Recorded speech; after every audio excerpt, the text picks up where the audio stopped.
The War of the Worlds, Book 2, The Earth Under the Martians. Chapter 1, Underfoot. In the first book, I have wandered so much from my own adventures to tell of the experiences of my brother that all through the last 2 chapters, I and the Curate have been lurking in the empty house at Halliford, whither we fled to escape the black smoke. There I will resume. We stopped there all Sunday night and all the next day, the day of the panic, in a little island of daylight, cut off by the black smoke from the rest of the world. We could do nothing but wait in aching inactivity during those 2 weary days. My mind was occupied by anxiety for my wife. I figured her at Leatherhead, terrified, in danger, mourning me already as a dead man. I paced the rooms and cried aloud when I thought of how I was cut off from her, of all that might happen to her in my absence. My cousin, I knew, was brave enough for any emergency, but he was not the sort of man to realize danger quickly, to rise promptly. What was needed now was not bravery, but circumspection. My only consolation was to believe that the Martians were moving Londonward and away from her. Such vague anxieties keep the mind sensitive and painful. I grew very weary and irritable with the curate's perpetual ejaculations. I tired of the sight of his selfish despair. After some ineffectual remonstrance, I kept away from him, staying in a room, evidently a children's school, room containing globes, forms, and copybooks. When he followed me thither, I went to a box room at the top of the house, and, in order to be alone with my aching miseries, locked myself in. We were hopelessly hemmed in by the black smoke all that day, and the morning of the next. There were signs of people in the next house on Sunday evening, a face at a window, and moving lights, and later the slamming of a door. But I do not know who these people were, nor what became of them. We saw nothing of them the next day. The black smoke drifted slowly riverward all through Monday morning, creeping nearer and nearer to us, driving at last along the roadway outside the house that hid us. A Martian came across the fields about midday, laying the stuff with a jet of superheated steam that hissed against the walls, smashed all the windows it touched, and scalded the curate's hand as he fled out of the front room. When at last we crept across the sodden rooms and looked out again, the country northward was as though a black snowstorm had passed over it. Looking towards the river, we were astonished to see any unaccountable redness mingling with the black of the scorched meadows. For a time we did not see how this change affected our position, save that we were relieved of our fear of the black smoke. But later I perceived that we were no longer hemmed in, that now we might get away. So soon as I realized that the way of escape was open, my dream of action returned. But the curate was lethargic, unreasonable. "We are safe here," he repeated. "Safe here!" I resolved to leave him. What, that I had. Wiser now for the artilleryman's teaching, I sought out food and drink. I had found oil and rags for my burns, and I also took a hat and a flannel shirt that I found in one of the bedrooms. When it was clear to him that I meant to go alone, had reconciled myself to going alone, he suddenly roused himself to come. And, all being quiet throughout the afternoon, we started about 5 o'clock, as I should judge, along the blackened road to Sunbury. In Sunbury, and at intervals along the road, were dead bodies, lying in contorted attitudes, horses as well as men, overturned carts and luggage, all covered thickly with black dust. That pall of cindery powder made me think of what I had read of the destruction of Pompeii. We got to Hampton Court without misadventure, our minds full of strange and unfamiliar appearances, and at Hampton Court our eyes were relieved to find a patch of green that had escaped the suffocating drift. We went through Bushy Park, with its deer going to and fro under the chestnuts, and some men and women hurrying in the distance towards Hampton. And so we came to Twickenham. These were the first people we saw. Away across the road, the woods beyond Ham and Petersham were still afire. Twickenham was uninjured by either heat ray or black smoke, and there were more people about here, though none could give us news. For the most part, they were like ourselves, taking advantage of a lull to shift their quarters. I have an impression that many of the houses here were still occupied by scarred inhabitants, too frightened even for flight. Here, too, the evidence of a hasty rout was abundant along the road. I remember most vividly 3 smashed bicycles in a heap, pounded into the road by the wheels of a subsequent carts. We crossed Richmond Bridge about 8:30. We hurried across the exposed bridge, of course, but I noticed floating down the stream a number of red masses, some many feet across. I did not know what these were. There were no time for scrutiny, and I put a more horrible interpretation on them than they deserved. Here again, on the Surrey side, were black dust that had once been smoke, and dead bodies, a heap near the approach to the station. But we had no glimpse of the Martians until we were some way towards Barnes. We saw in the blackened distance a group of 3 people running down a side street towards the river, but otherwise it seemed deserted. Up the hill, Richmond town was burning briskly. Outside the town of Richmond there was no trace of the black smoke. Then suddenly, as we approached Kew, came a number of people running, and the upper works of a Martian fighting machine loomed in sight over the housetops, not 100 yards away from us. We stood aghast at our danger, and had the Martian looked down, we must immediately have perished. We were so terrified that we dared not go on, but turned aside and hid in a shed in a garden. There the curate crouched, weeping silently, and refusing to stir again. But my fixed idea of reaching Leatherhead would not let me rest, and in the twilight I ventured out again. I went through a shrubbery, and along a passage beside a big house standing in its own grounds, and so emerged upon the road towards Kew. The curate I left in the shed, but he came hurrying after me. That second start was the most foolhardy thing I ever did, for it was manifest the Martians were about us. No sooner had the curate overtaken me than we saw either the fighting machine we had seen before or another, far away across the meadows in the direction of Kew Lodge. 4 or 5 little black figures hurried before it across the green-gray of the field, and in a moment it was evident this Martian pursued them. In 3 strides he was among them, and they ran radiating from his feet in all directions. He used no heat ray to destroy them, but picked them up one by one. Apparently he tossed them into the great metallic carrier which projected behind him, much as a workman's basket hangs over his shoulder. It was the first time I realized that the Martians might have any other purpose than destruction with defeated humanity. We stood for a moment petrified, then turned and fled through a gate behind us into a walled garden, fell into, rather than found, a fortunate ditch, and lay there, scarce daring to whisper to each other until the stars were out.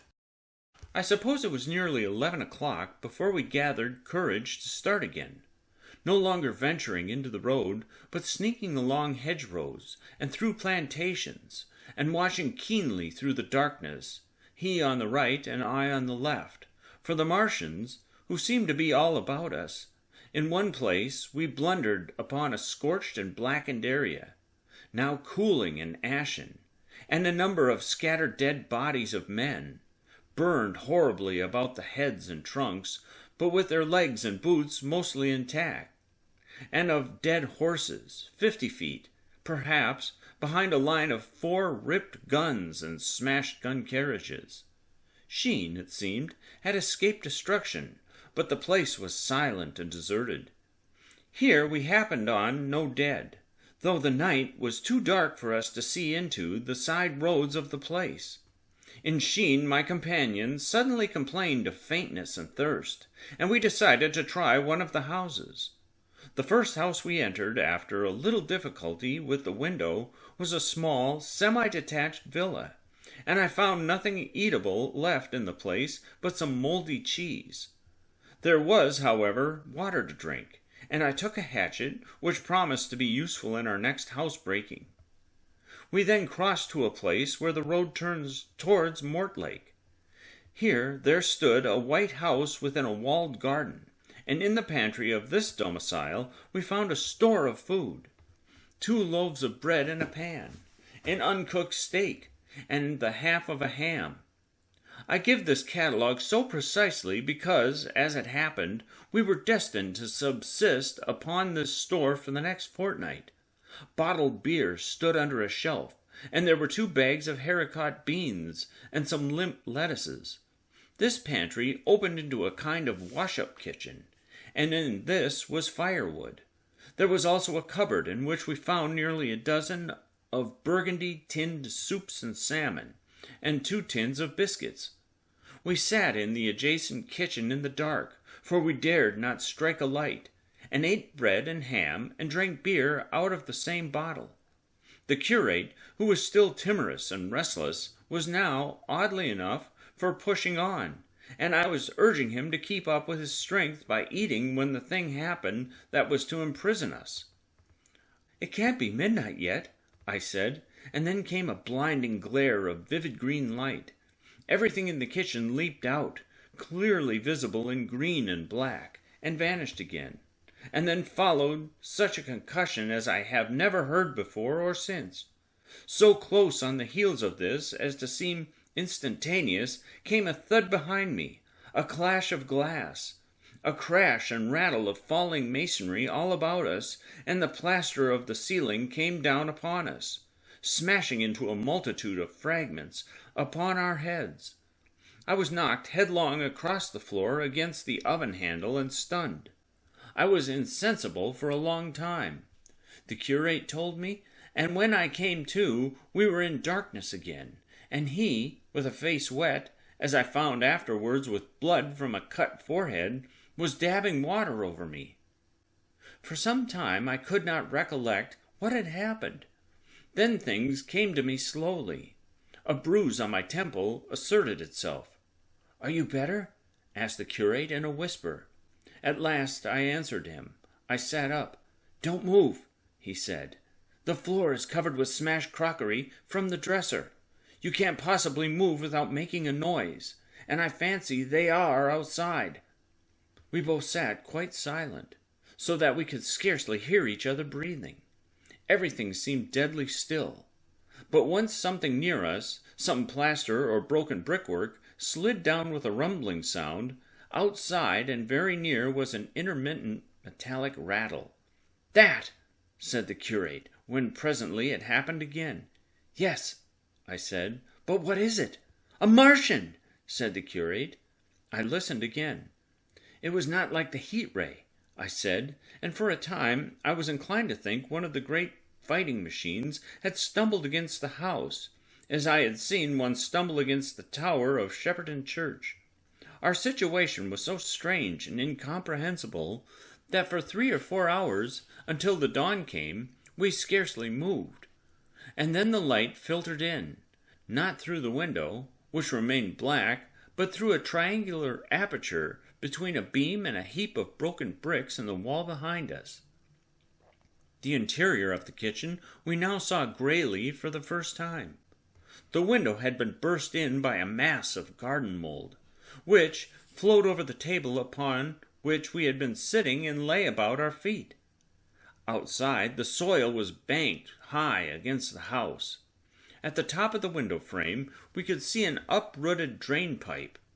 The floor was littered with smashed hardware. The end of the kitchen towards the house was broken into, and since the daylight shone in there, it was evident the greater part of the house had collapsed. Contrasting vividly with this ruin was the neat dresser, stained in the fashion pale green, and with a number of copper and tin vessels below it. a wallpaper imitating blue and white tiles, and a couple of colored supplements fluttering from the walls above the kitchen range. As the dawn grew clearer, we saw through the gap in the wall the body of a Martian standing sentinel, I suppose over the still glowing cylinder. At the sight of that, we crawled as circumspectly as possible out of the twilight of the kitchen into the darkness of the scullery. Abruptly, the right interpretation dawned upon my mind. "The fifth cylinder," I whispered.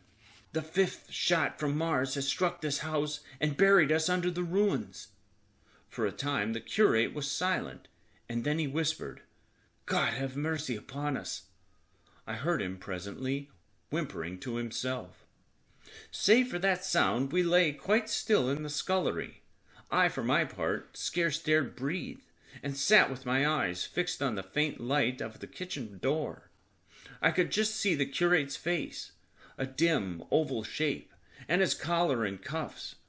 Outside there began a metallic hammering, then a violent hooting, and then again, after quiet interval, a hissing, like the hissing of an engine. These noises, for the most part problematical, continued intermittently, and seemed, if anything, to increase in number as time wore on. Presently, a measured thudding and a vibration that made everything about us quiver, and the vessels in the pantry ring and shift, began and continued. Once the light was eclipsed, and the ghostly kitchen doorway became absolutely dark. For many hours we must have crouched there, silent and shivering, until our tired attention failed. At last I found myself awake and very hungry. I am inclined to believe we must have spent the greater portion of a day before that awakening. My hunger was at a stride so insistent that it moved me to action. I told the curate I was going to seek food, and felt my way towards the pantry. He made me no answer, but so soon as I began eating, the faint noise I had made stirred him up, and I heard him crawling after me.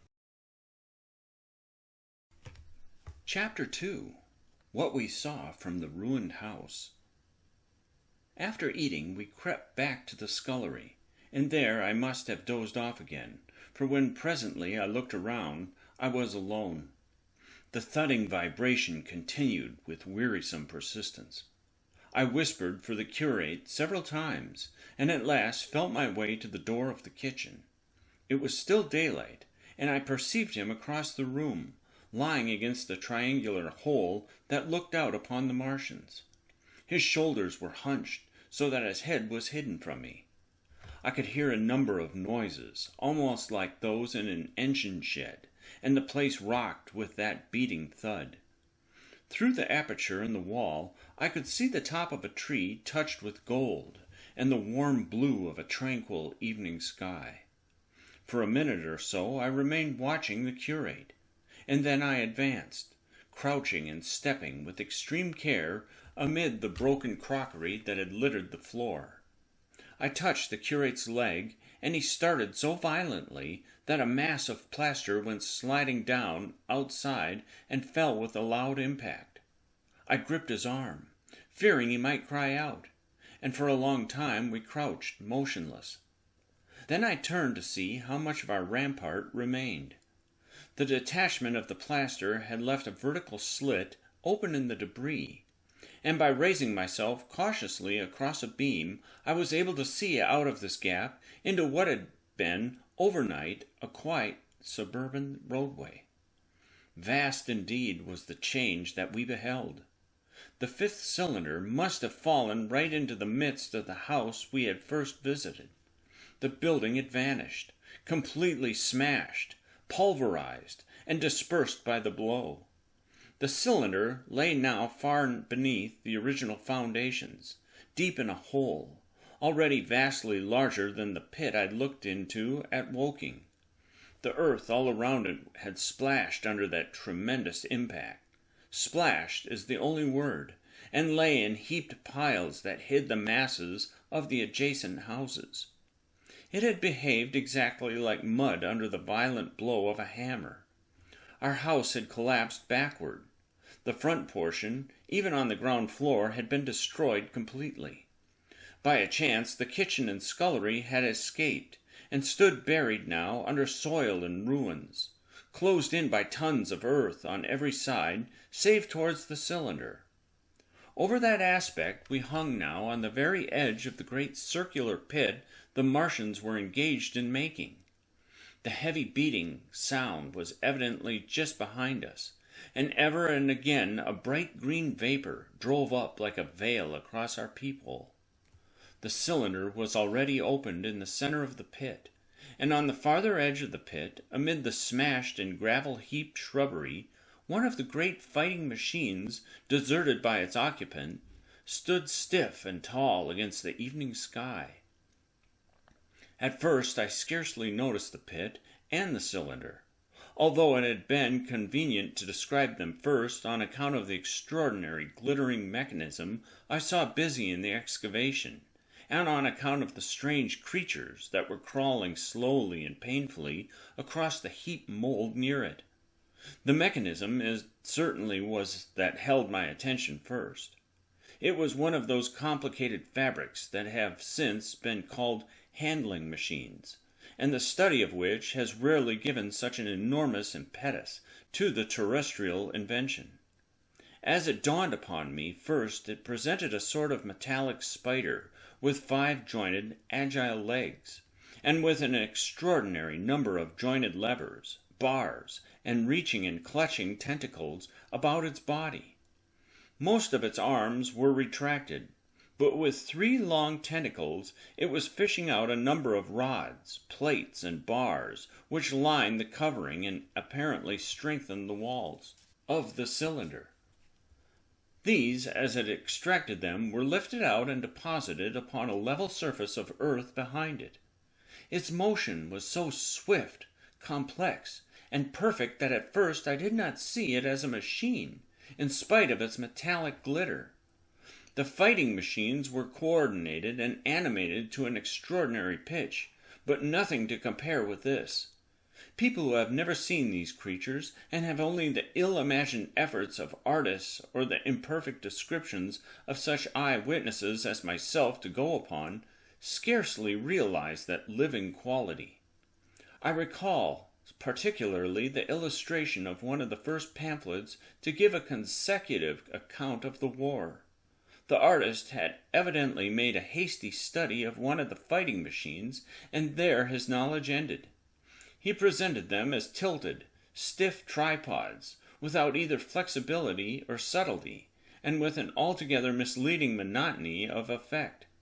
The pamphlet containing these renderings had a considerable vogue, and I mention them here simply to warn the reader against the impression they may have created. They were no more like the Martians I saw in action than a Dutch doll is like a human being. To my mind, the pamphlet would have been much better without them. At first, I say, the handling machine did not impress me as a machine, but as a crab-like creature with glittering integument. The controlling Martian, whose delicate tentacles actuated its movements, seeming to be simply the equivalent of the crab's cerebral portion. But then I perceived the resemblance of its gray-brown, shiny, leathery integument to that of the other sprawling bodies beyond, and the true nature of this dexterous workman dawned upon me. With that realization my interest shifted to those other creatures, the real Martians. Already I had a transient impression of these, and the first nausea no longer obscured my observation. Moreover, I was concealed and motionless, and under no urgency of action. They were, I now saw, the most unearthly creatures it is possible to conceive. They were huge, round bodies, or rather heads, about 4 feet in diameter, each body having in front of it a face. This face had no nostrils.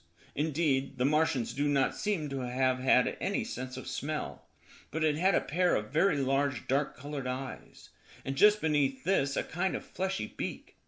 In the back of this head or body, I scarcely know how to speak of it, was the single tight tympanic surface, since known to be anatomically an ear.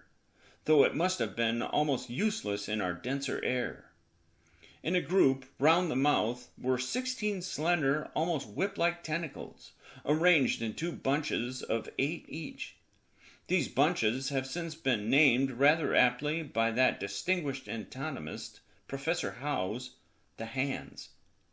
Even as I saw these Martians for the first time, they seemed to be endeavoring to raise themselves on these hands, but of course, with the increased weight of terrestrial conditions, this was impossible. There is reason to suppose that on Mars they may have progressed upon them with some facility. The internal anatomy, I may remark here, as dissection has since shown, was almost equally simple.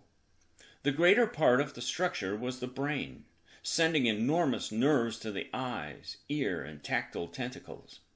Besides this were the bulky lungs, into which the mouth opened, and the heart and its vessels. The pulmonary distress caused by the denser atmosphere and greater gravitational attraction was only too evident in the convulsive movements of the outer skin. And this was the sum of the Martian organs. Strange as it may seem to a human being, all the complex apparatus of digestion which makes up the bulk of our bodies did not exist in the Martians. They were heads, merely heads. Entrails they had none. They did not eat, much less digest. Instead, they took the fresh living blood of other creatures and injected it into their own veins. I have myself seen this being done, as I shall mention in its place. But squeamish as I may seem, I cannot bring myself to describe what I could not endure even to continue watching. Let it suffice to say, blood obtained from a still-living animal, in most cases from a human being, was run directly by means of a little pipette into the recipient canal.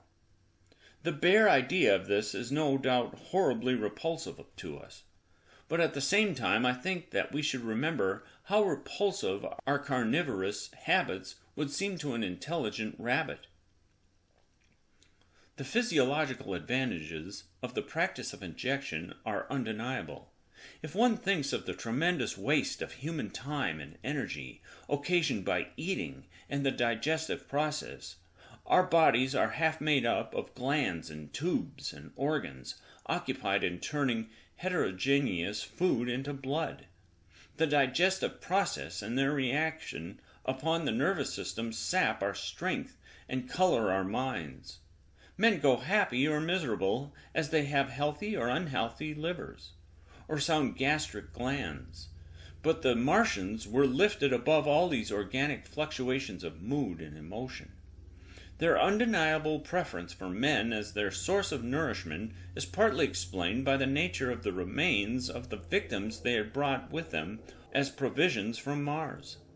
These creatures, to judge them from the shriveled remains that have fallen into human hands, were bipeds with flimsy, siliceous skeletons, almost like those of the siliceous sponges, and feeble musculature, standing about 6 feet high and having round, erect heads, and large eyes in flinty sockets. 2 or 3 of these seemed to have been brought in each cylinder, and all were killed before Earth was reached. It was just as well for them, for the mere attempt to stand upright upon our planet would have broken every bone in their bodies. And while I am engaged in this description, I may add in this place certain further details which, although they were not all evident to us at the time, will enable the reader who is unacquainted with them to form a clearer picture of these offensive creatures. In 3 other points their physiology differed strangely from ours. Their organisms did not sleep, any more than the heart of a man sleeps, since they had no extensive muscular mechanism to recuperate. That periodical extinction was unknown to them. They had little or no sense of fatigue, it would seem. On Earth they could never have moved without effort, yet even to the last they kept in action. In 24 hours they did 24 hours of work, as even on Earth is perhaps the case with the ants. In the next place, wonderful as it seems in a sexual world, the Martians were absolutely without sex, and therefore without any of the tumultuous emotions that arise from that difference among men. A young Martian, there can now be no dispute, was really born upon Earth during the war, and it was found attached to its parent, partially budded off, just as young lily bulbs bud off, or like the young animals in the freshwater polyp. In man, in all the higher terrestrial animals, such a method of increase has disappeared, but even on this earth it was certainly the primitive method. Among the lower animals, up even to those first cousins of the vertebrated animals, the tunicates, the two processes occurred side by side, but finally the sexual method superseded its competitor altogether. On Mars, however, just the reverse has apparently been the case. It is worthy of remark that a certain speculative writer of quasi-scientific repute, writing long before the Martian invasion, did forecast for man a final structure not unlike the actual Martian condition. His prophecy, I remember, appeared in November or December 1893 in a long-defunct publication, the Pall Mall Budget, and I recall a caricature of it in a pre-Martian periodical called Punch. He pointed out, writing in a foolish, facetious tone, that the perfection of mechanical appliances must ultimately supersede limbs, the perfection of chemical devices, digestion, that such organs as hair, external nose, teeth, ears, and chin were no longer essential parts of the human being, and that the tendency of natural selection would lie in the direction of their steady diminution through the coming ages. The brain alone remained a cardinal necessity. Only one other part of the body had a strong case for survival, and that was the hand, teacher and agent of the brain. While the rest of the body dwindled, the hands would grow larger. There is many a true word written in jest, and here in the Martians we have beyond dispute the actual accomplishment of such a suppression of the animal side of the organism by the intelligence. To me, it is quite credible that the Martians may be descended from beings not unlike ourselves, but a gradual development of brain and hands, the latter giving rise to the two bunches of delicate tentacles at last, at the expense of the rest of the body. Without the body, the brain would, of course, become a mere selfish intelligence, without any of the emotional substratum of the human being. The last salient point in which the systems of these creatures differed from ours was in what one might have thought a very trivial particular: microorganisms, which cause so much disease and pain on Earth, have either never appeared on Mars, or Martian sanitary science eliminated them ages ago. 100 diseases, all the fevers and contagions of human life, consumption, cancers, tumors, and such morbidities never enter the scheme of their life. And speaking of the differences between the life on Mars and terrestrial life, I may allude here to the curious suggestions of the redweed. Apparently the vegetable kingdom in Mars, instead of having green for a dominant color, is of a vivid blood-red tint. At any rate, the seeds which the Martians, intentionally or accidentally, brought with them gave rise in all cases to red-colored growths. Only that known popularly as the redweed, however, gained any footing in competition with terrestrial forms. The red creeper was quite a transitory growth, and few people have seen it growing. For a time, however, the redweed grew with astonishing vigor and luxuriance. It spread up the sides of the pit by the 3rd or 4th day of our imprisonment, and its cactus-like branches formed a carmine fringe to the edge of our triangular window. And afterwards I found it broadcast throughout the country, and especially wherever there was a stream of water. The Martians had what appears to have been an auditory organ, a single round drum at the back of the head body, and eyes with a visual range not very different from ours, except that, according to Phillips, blue and violet were as black to them. It is commonly supposed that they communicated by sounds and tentacular gesticulations. This is asserted, for instance, in the able but hastily compiled pamphlet, written evidently by someone not an eyewitness of Martian actions, to which I have already alluded, and which, so far, has been the chief source of information concerning them. Now, no surviving human being saw so much of the Martians in action as I did. I take no credit to myself for an accident, but the fact is so. And I assert that I watched them closely time after time, and that I have seen 4, 5, and once 6 of them sluggishly performing the most elaborately complicated operations, together without either sound or gesture. Their peculiar hooting invariably preceded feeding. It had no modulation, and was, I believe, in no sense a signal, but merely the expiration of air, preparatory to the suctional operation. I have a certain claim to at least an elementary knowledge of psychology, and in this matter I am convinced, as firmly as I am convinced of anything, that the Martians interchanged thoughts without any physical intermission. And I have been convinced of this in spite of strong preconceptions. Before the Martians' invasion, as an occasional reader here, or there may remember, I have written with some little vehemence against the telepathic theory. The Martians wore no clothing. Their conceptions of ornament and decorum were necessarily different from ours, and not only were they evidently much less sensible of changes of temperature than we are, but changes of pressure do not seem to have affected their health at all seriously. Yet though they wore no clothing, it was in the other artificial additions to their bodily resources that their great superiority over man lay. We men, with our bicycles and road skates, our lithianal soaring machines, our guns and sticks and so forth, are just in the beginning of the evolution that the Martians have worked out. They have become practically mere brains, wearing different bodies according to their needs, just as men wear suits of clothes, and take a bicycle in a hurry, or an umbrella in the wet. And of their appliances, perhaps nothing is more wonderful to a man than the curious fact that what is the dominant feature of almost all human devices and mechanism is absent. The wheel is absent.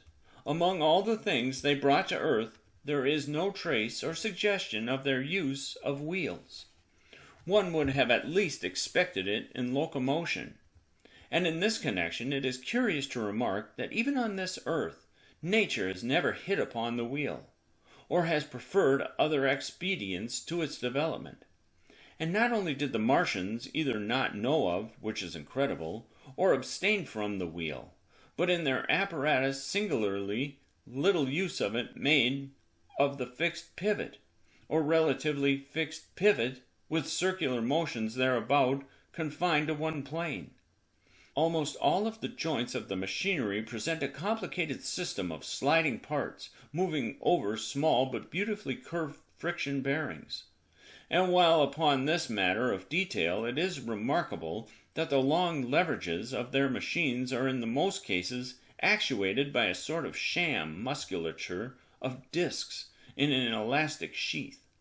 These discs become polarized and drawn closely and powerfully together when traversed by a current of electricity.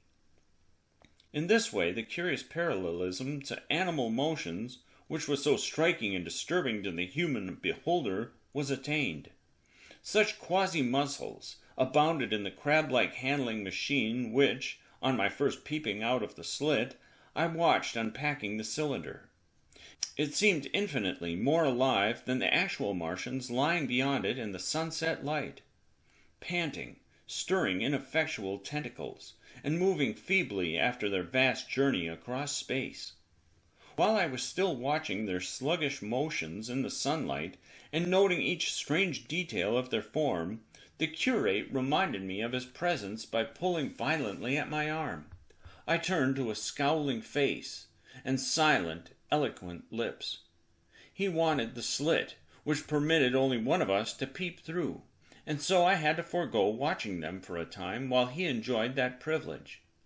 When I looked again, the busy handling machine had already put together several of the pieces of apparatus it had taken out of the cylinder, into a shape having an unmistakable likeness to its own, and down on the left a busy little digging mechanism had come into view, emitting jets of green vapor and working its way round the pit, excavating and embanking in a methodical and discriminating manner. This it was which had caused the regular beating noise and the rhythmic shocks that had kept our ruinous refuge quivering. It piped and whistled as it worked. So far as I could see, the thing was without a directing Martian at all. Chapter 3. The Days of Imprisonment. The arrival of a second fighting machine drove us from our peephole into the scullery, for we feared that from his elevation the Martian might see down upon us behind our barrier. At a later date we began to feel less in danger of their eyes, for to an eye in the dazzle of the sunlight outside our refuge must have been blank blackness. But at first the slightest suggestion of approach drove us into the scullery in heart-throbbing retreat. Yet terrible as was the danger we incurred, the attraction of peeping was for both of us irresistible.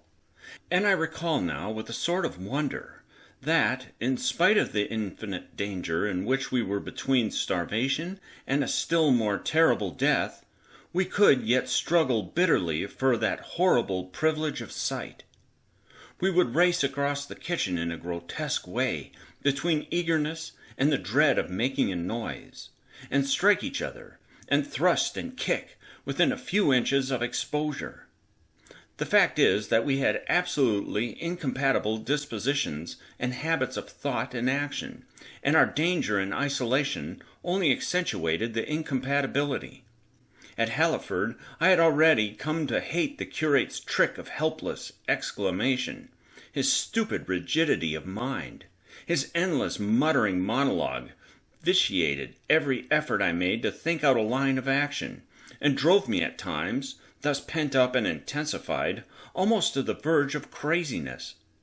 He was as lacking in restraint as a silly woman. He would weep for hours together, and I verily believe that to the very end the spoiled child of life thought his weak tears in some way efficacious. And I would sit in the darkness, unable to keep my mind off of him, by reason of his importunities. He ate more than I did, and it was in vain I pointed out that our only chance of life was to stop in the house until the Martians had done with their pit. That in that long patience a time might presently come when we should need food. He ate and drank impulsively, in heavy meals as long intervals. He slept little. As the days wore on, his utter carelessness of any consideration so intensified our distress and danger that I had, much as I loathed doing it, to resort to threats, and at last to blows. That brought him to reason for a time, but he was one of those weak creatures, void of pride, timorous, anemic, hateful souls, full of shifty cunning, whose face neither God nor man, who face not even themselves. It is disagreeable for me to recall and write these things, but I set them down that my story may lack nothing. Those who have escaped the dark and terrible aspects of life will find my brutality, my flash of rage in our final tragedy, easy enough to blame, for they know what is wrong as well as any, but not what is possible to tortured men. But those who have been under the shadow, who have gone down at last to elemental things, will have a wider charity. And while within we fought out our dark, dim contest of whispers, snatched food and drink, and gripping hands and blows, without, in the pitiless sunlight of that terrible June, was the strange wonder, the unfamiliar routine of the Martians in the pit. Let me return to those first new experiences of mine. After a long time I ventured back to the peephole to find that the newcomers had been reinforced by the occupants of no fewer than 3 of the fighting machines. These last had brought with them certain fresh appliances that stood in an orderly manner about the cylinder. The second handling machine was now completed, and was busied in serving one of the novel contrivances the big machine had brought. This was a body resembling a milk can in its general form, above which oscillated a pear-shaped receptacle, and from which a stream of white powder flowed into a circular basin below. The oscillatory motion was imparted to this by one tentacle of the handling machine. With two spatulate hands, the handling machine was digging out and flinging masses of clay into the pear-shaped receptacle above, while with another arm it periodically opened a door and removed rusty and blackened clinkers from the middle part of the machine. Another steely tentacle directed the powder from the basin along a ribbed channel towards some receiver that was hidden from me by the mound of bluish dust. From this unseen receiver, a little thread of green smoke rose vertically into the quiet air. As I looked, the handling machine, with a faint and musical clinking, extended telescopic fashion, a tentacle that had been a moment before a mere blunt projection until its end was hidden behind the mound of clay. In another second it had lifted a bar of white aluminum into sight, untarnished as yet and shining dazzlingly, and deposited in a growing stack of bars that stood at the side of the pit. Between sunset and starlight, this dexterous machine must have made more than 100 such bars out of the crude clay, and the mound of bluish dust rose steadily until it topped the side of the pit.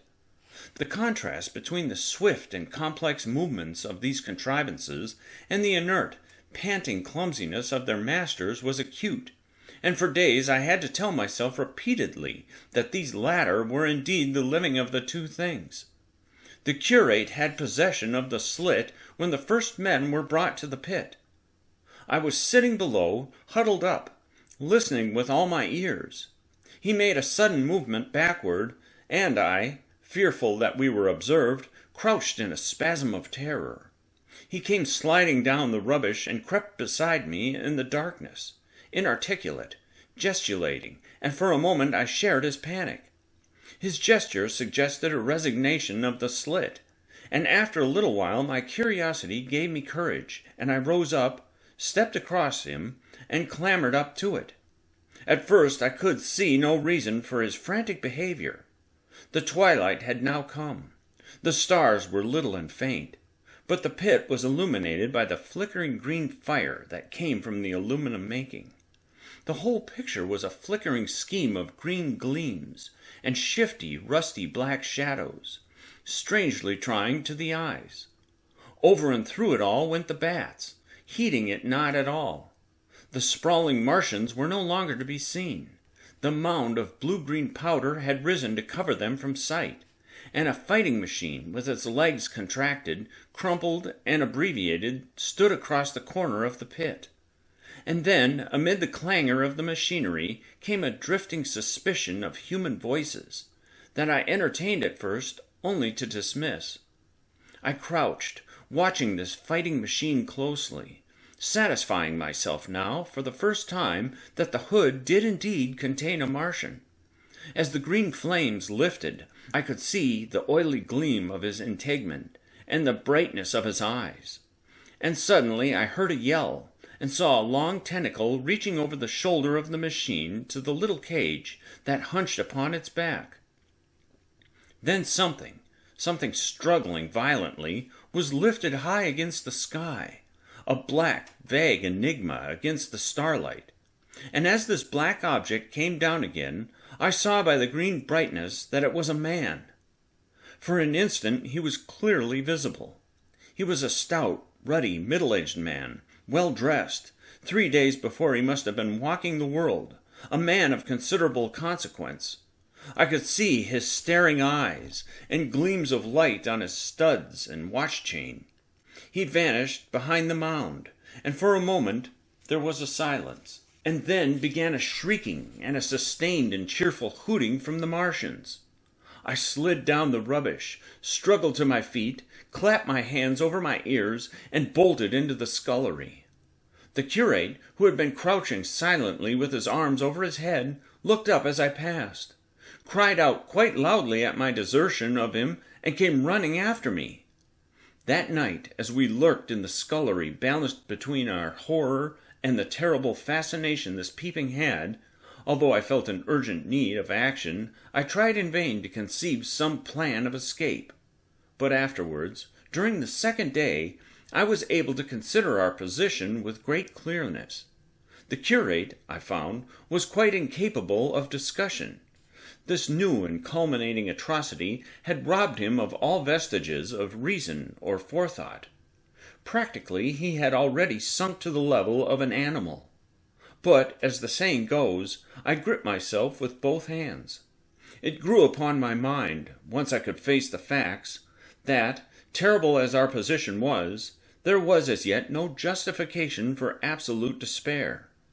Our chief chance lay in the possibility of the Martians making the pit nothing more than a temporary encampment.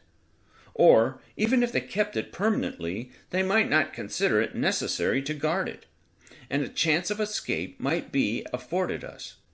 I also weighed very carefully the possibility of our digging a way out in a direction away from the pit, but the chances of our emerging within sight of some sentinel fighting machine seemed at first too great, and I should have had to do all the digging myself.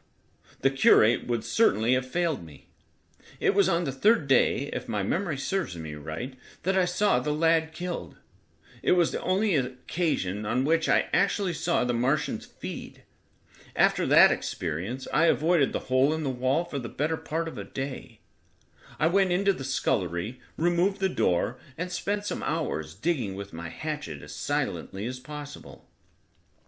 But when I made a hole about a couple of feet deep, the loose earth collapsed noisily, and I did not dare continue. I lost heart, and lay down on the scullery floor for a long time, having no spirit even to move. And after that I abandoned altogether the idea of escaping my excavation. It says much for the impression the Martians had made upon me that at first I entertained little or no hope of our escape being brought about by their overthrow through any human effort. But on the fourth or fifth night I heard a sound like heavy guns. It was very late in the night, and the moon was shining brightly.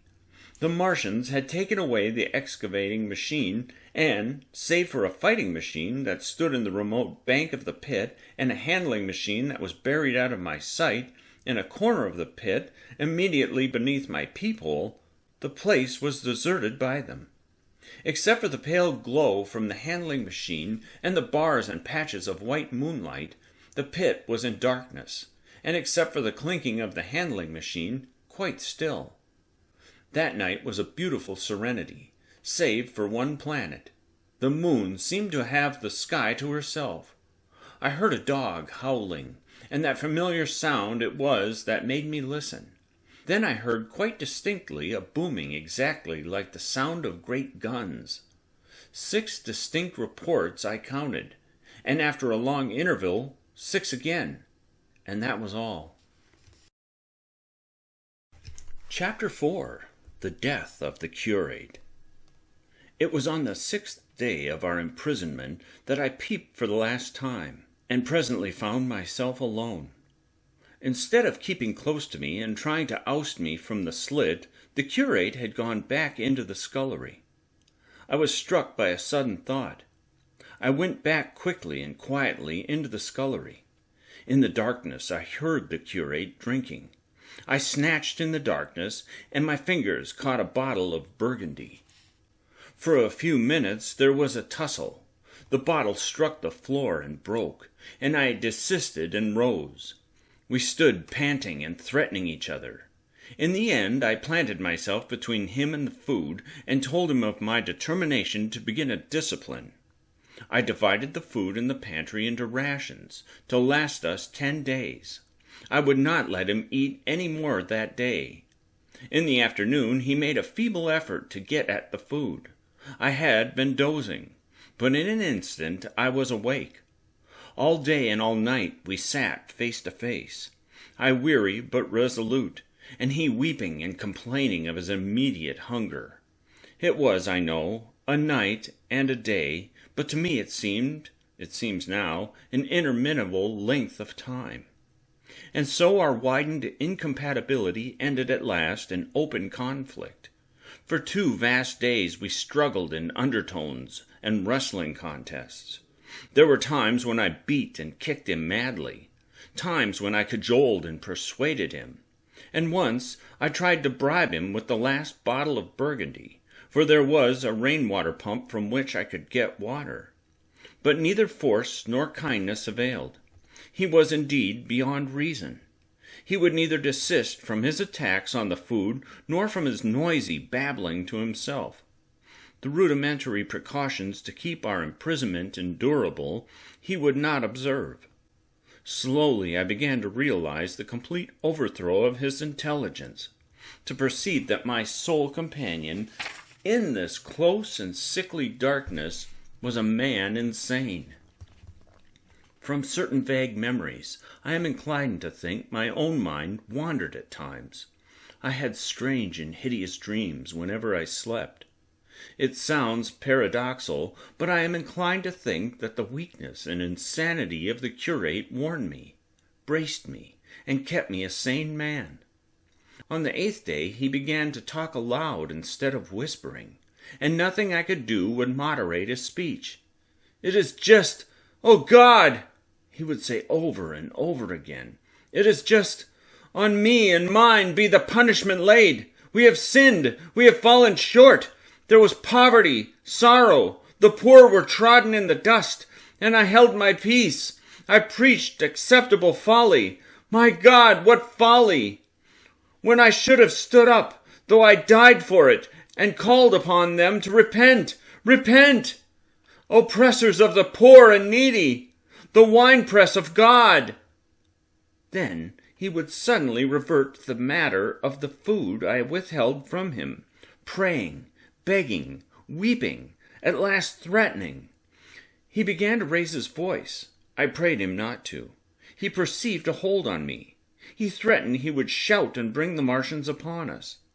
For a time that scared me, but any concession would have shortened our chance of escape beyond estimating. I defied him, although I felt no assurance that he might not do this thing. But that day, any rate, he did not. He talked with his voice rising slowly, through the greater part of the 8th and 9th days, threats, entreaties, mingled with a torrent of half-insane and always frothy repentance for his vacant sham of God's service, such as made me pity him. Then he slept a while, and began again with renewed strength, so loudly that I must needs him desist. "Be still!" I implored. He rose to his knees, for he had been sitting in the darkness near the copper. "I have been still too long," he said in a tone that must have reached the pit, "and now I must bear my witness. Woe unto this unfaithful city! Woe! Woe! Woe! Woe! Woe to the inhabitants of the earth by reason of the other voices of the trumpet!" "Shut up!" I said, rising to my feet, and in a terror lest the Martians should hear us. "For God's sakes, nay!" shouted the curate, at the top of his voice, standing likewise and extending his arms. "Speak! The word of the Lord is upon me!" In 3 strides he was at the door, leading into the kitchen. "I must bear my witness. I go. It has already been too long delayed." I put out my hand and felt the meat chopper hanging to the wall. In a flash I was after him. I was fierce with fear. Before he was halfway across the kitchen, I had overtaken him. With one last touch of humanity, I turned the blade back and struck him with the butt. He went headlong forward and lay stretched on the ground. I stumbled over him and stood panting. He lay still. Suddenly I heard a noise without, the run and smash of slipping plaster, and the triangular aperture in the wall was darkened.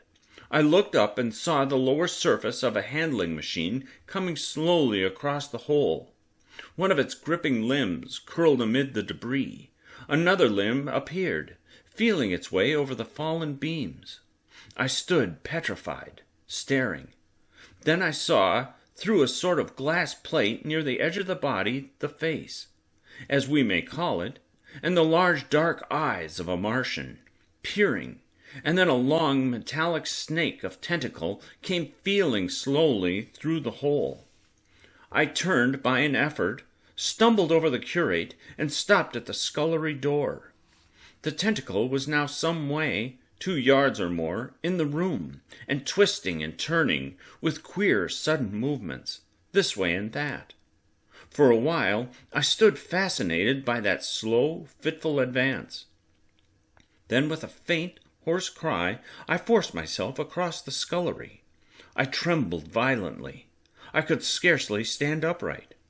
I opened the door of the coal cellar and stood there in the darkness, staring at the faintly lit doorway into the kitchen and listening.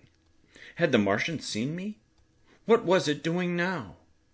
Something was moving to and fro there, very quietly. Every now and then it tapped against the wall, or started on its movements with a faint metallic ringing, like the movements of keys on a split ring. Then a heavy body, I knew too well what, was dragged across the floor of the kitchen towards the opening. Irresistibly attracted, I crept to the door and peeped into the kitchen. In the triangle of bright outer sunlight, I saw the Martian, in its briarus of a handling machine, scrutinizing the curate's head. I thought at once that it would infer my presence from the mark of the blow I had given him. I crept back to the coal cellar, shut the door, and began to cover myself up as much as I could, and as noiselessly as possible in the darkness, among the firewood and coal therein. Every now and then I paused, rigid, to hear if the Martian had thrust its tentacles through the opening again. Then the faint metallic jingle returned. I traced it slowly, feeling over the kitchen. Presently I heard it nearer, in the scullery, as I judged. I thought that its length might be insufficient to reach me. I prayed copiously. It passed, scraping faintly across the cellar door. An age of almost intolerable suspense intervened. Then I heard it fumbling at the latch. It had found the door. The Martians understood doors. It worried at the catch for a minute, perhaps, and then the door opened. In the darkness I could just see the thing, like an elephant's trunk, more than anything else, waving towards me, and touching and examining the wall, coals, wood, and ceiling. It was like a black worm swaying its blind head to and fro. Once, even, it touched the heel of my boot. I was on the verge of screaming. I bit my hand. For a time the tentacle was silent. I could have fancied it had been withdrawn. Presently, with an abrupt click, it gripped something. I thought it had me, and seemed to go out of the cellar again. For a minute I was not sure. Apparently it had taken a lump of coal to examine. I seized the opportunity of slightly shifting my position, which had become cramped, and then listened. I whispered passionate prayers for safety. Then I heard the slow, deliberate sound creeping towards me again. Slowly, slowly it drew near, scratching against the walls and tapping the furniture. While I was still doubtful, it rapped smartly against the cellar door and closed it. I heard it go into the pantry, and the biscuit tins rattled, and a bottle smashed, and then came a heavy bump against the cellar door. Then silence that passed into an infinity of suspense. Had it gone? At last I decided that it had. It came into the scullery no more. But I lay all the 10th day in the closed darkness, buried among coals and firewood, not daring even to crawl out for the drink for which I craved.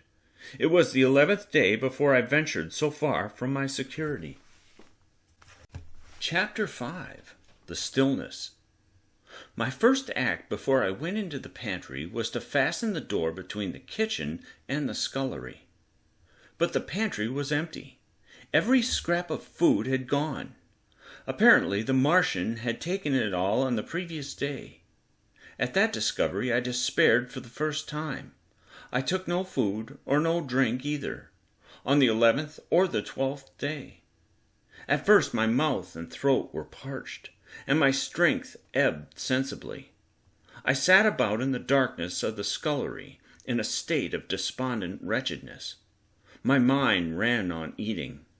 I thought I had become deaf, for the noises of movement I had been accustomed to hear from the pit had ceased absolutely. I did not feel strong enough to crawl noiselessly to the peephole, or I would have gone there. On the 12th day my throat was so painful that, taking the chance of alarming the Martians, I attacked the creaking rainwater pump that stood by the sink and got a couple of glassfuls of blackened and tainted rainwater. I was greatly refreshed by this, and emboldened by the fact that no inquiring tentacle followed the noise of my pumping. During these days, in a rambling, inconclusive way, I thought much of the curate and of the manner of his death. On the 13th day I drank some more water, and dozed and thought disjointedly of eating, and of vague, impossible plans of escape. Whenever I dozed, I dreamt of horrible phantasms, of the death of the curate, or of the sumptuous dinners. But, asleep or awake, I felt a keen pain that urged me to drink again and again. The light that came into the scullery was no longer gray, but red. To my disordered imagination it seemed the color of blood. On the 14th day I went into the kitchen, and I was surprised to find that the fronds of the red weed had grown right across the hole in the wall, turning the half-light of the place into a crimson-colored obscurity. It was early on the 15th day that I heard a curious, familiar sequence of sounds in the kitchen, and, listening, identified it as the snuffing and scratching of a dog. Going into the kitchen, I saw a dog's nose peering in through a break among the ruddy fronds. This greatly surprised me. At the scent of me, he barked shortly. I thought if I could induce him to come into the place quietly, I should be able, perhaps, to kill and eat him, and in any case, it would be advisable to kill him, lest his actions attracted the attention of the Martians. I crept forward, saying, "Good dog," very softly, but he suddenly withdrew his head and disappeared. I listened. I was not deaf, but certainly the pit was still. I heard a sound like the flutter of a bird's wings, and a hoarse croaking, but that was all. For a long while I lay close to the peephole, but not daring to move aside the red plants that obscured it. Once or twice I heard a faint pitter-patter, like the feet of the dog going hither and thither, on the sand far below me, and there were more bird-like sounds, but that was all. At length, encouraged by the silence, I looked out. Except in the corner, where a multitude of crows hopped and fought over the skeletons of the dead Martians had consumed, there was not a living thing in the pit. I stared about me, scarcely believing my eyes. All the machinery had gone, save for the big mound of grayish-blue powder in one corner, certain bars of aluminum in another, the black birds, and the skeletons of the killed. The place was merely an empty, circular pit in the sand. Slowly I thrust myself out through the redweed, and stood upon the mound of rubble. I could see in any direction save behind me to the north, and neither Martians nor sign of Martians were to be seen. The pit dropped sheerly from my feet, but a little way along the rubbish afforded a practicable slope to the summit of the ruins. My chance of escape had come. I began to tremble. I hesitated for some time, and then in a gust of desperate resolution, and with a heart that throbbed violently, I scrambled to the top of the mound in which I had been buried so long. I looked about again. To the northward, too, no Martian was visible. When I had last seen this part of 𝙬𝙗 in the daylight, it had been a straggling street of comfortable white and red houses, interspersed with abundant shady trees. Now I stood on a mound of smashed brickwork, clay, and gravel, over which spread a multitude of red cactus-shaped plants, knee-high, without a solitary terrestrial growth to dispute their footing. The trees near me were dead and brown, but further a network of red threads scaled the still living stems. The neighboring houses had all been wrecked, but none had been burned. Their walls stood, sometimes to the second story, with smashed windows and shattered doors. The red weed grew tumultuously in their roofless rooms. Below me was the great pit, with the crows struggling for its refuse. A number of other birds hopped about among the ruins. Far away I saw a gaunt cat slink crouchingly along a wall, but traces of men there were none. The day seemed, by contrast with my recent confinement, dazzlingly bright, the sky a glowing blue. A gentle breeze kept the red weed that covered every scrap of unoccupied ground gently swaying, and oh, the sweetness of the air. Chapter 6. The Work of 15 Days. For some time I stood tottering on the mound regardless of my safety. Within that noisome den from which I had emerged, I had thought with a narrow intensity only of our immediate security. I had not realized what had been happening to the world, had not anticipated this startling vision of unfamiliar things. I had expected to see 𝙬𝙤 in ruins. I found about me the landscape, weird and lurid, of another planet. For that moment I touched an emotion beyond the common range of men, yet one that the poor brutes we dominate know only too well. I felt as a rabbit might feel returning to his burrow and suddenly confronted by the work of a dozen busy navvies digging the foundation of a house. I felt the first inkling of a thing that presently grew quite clear in my mind, that oppressed me for many days. A sense of dethronement, a persuasion that I was no longer a master, but an animal among the animals, under the Martian heel.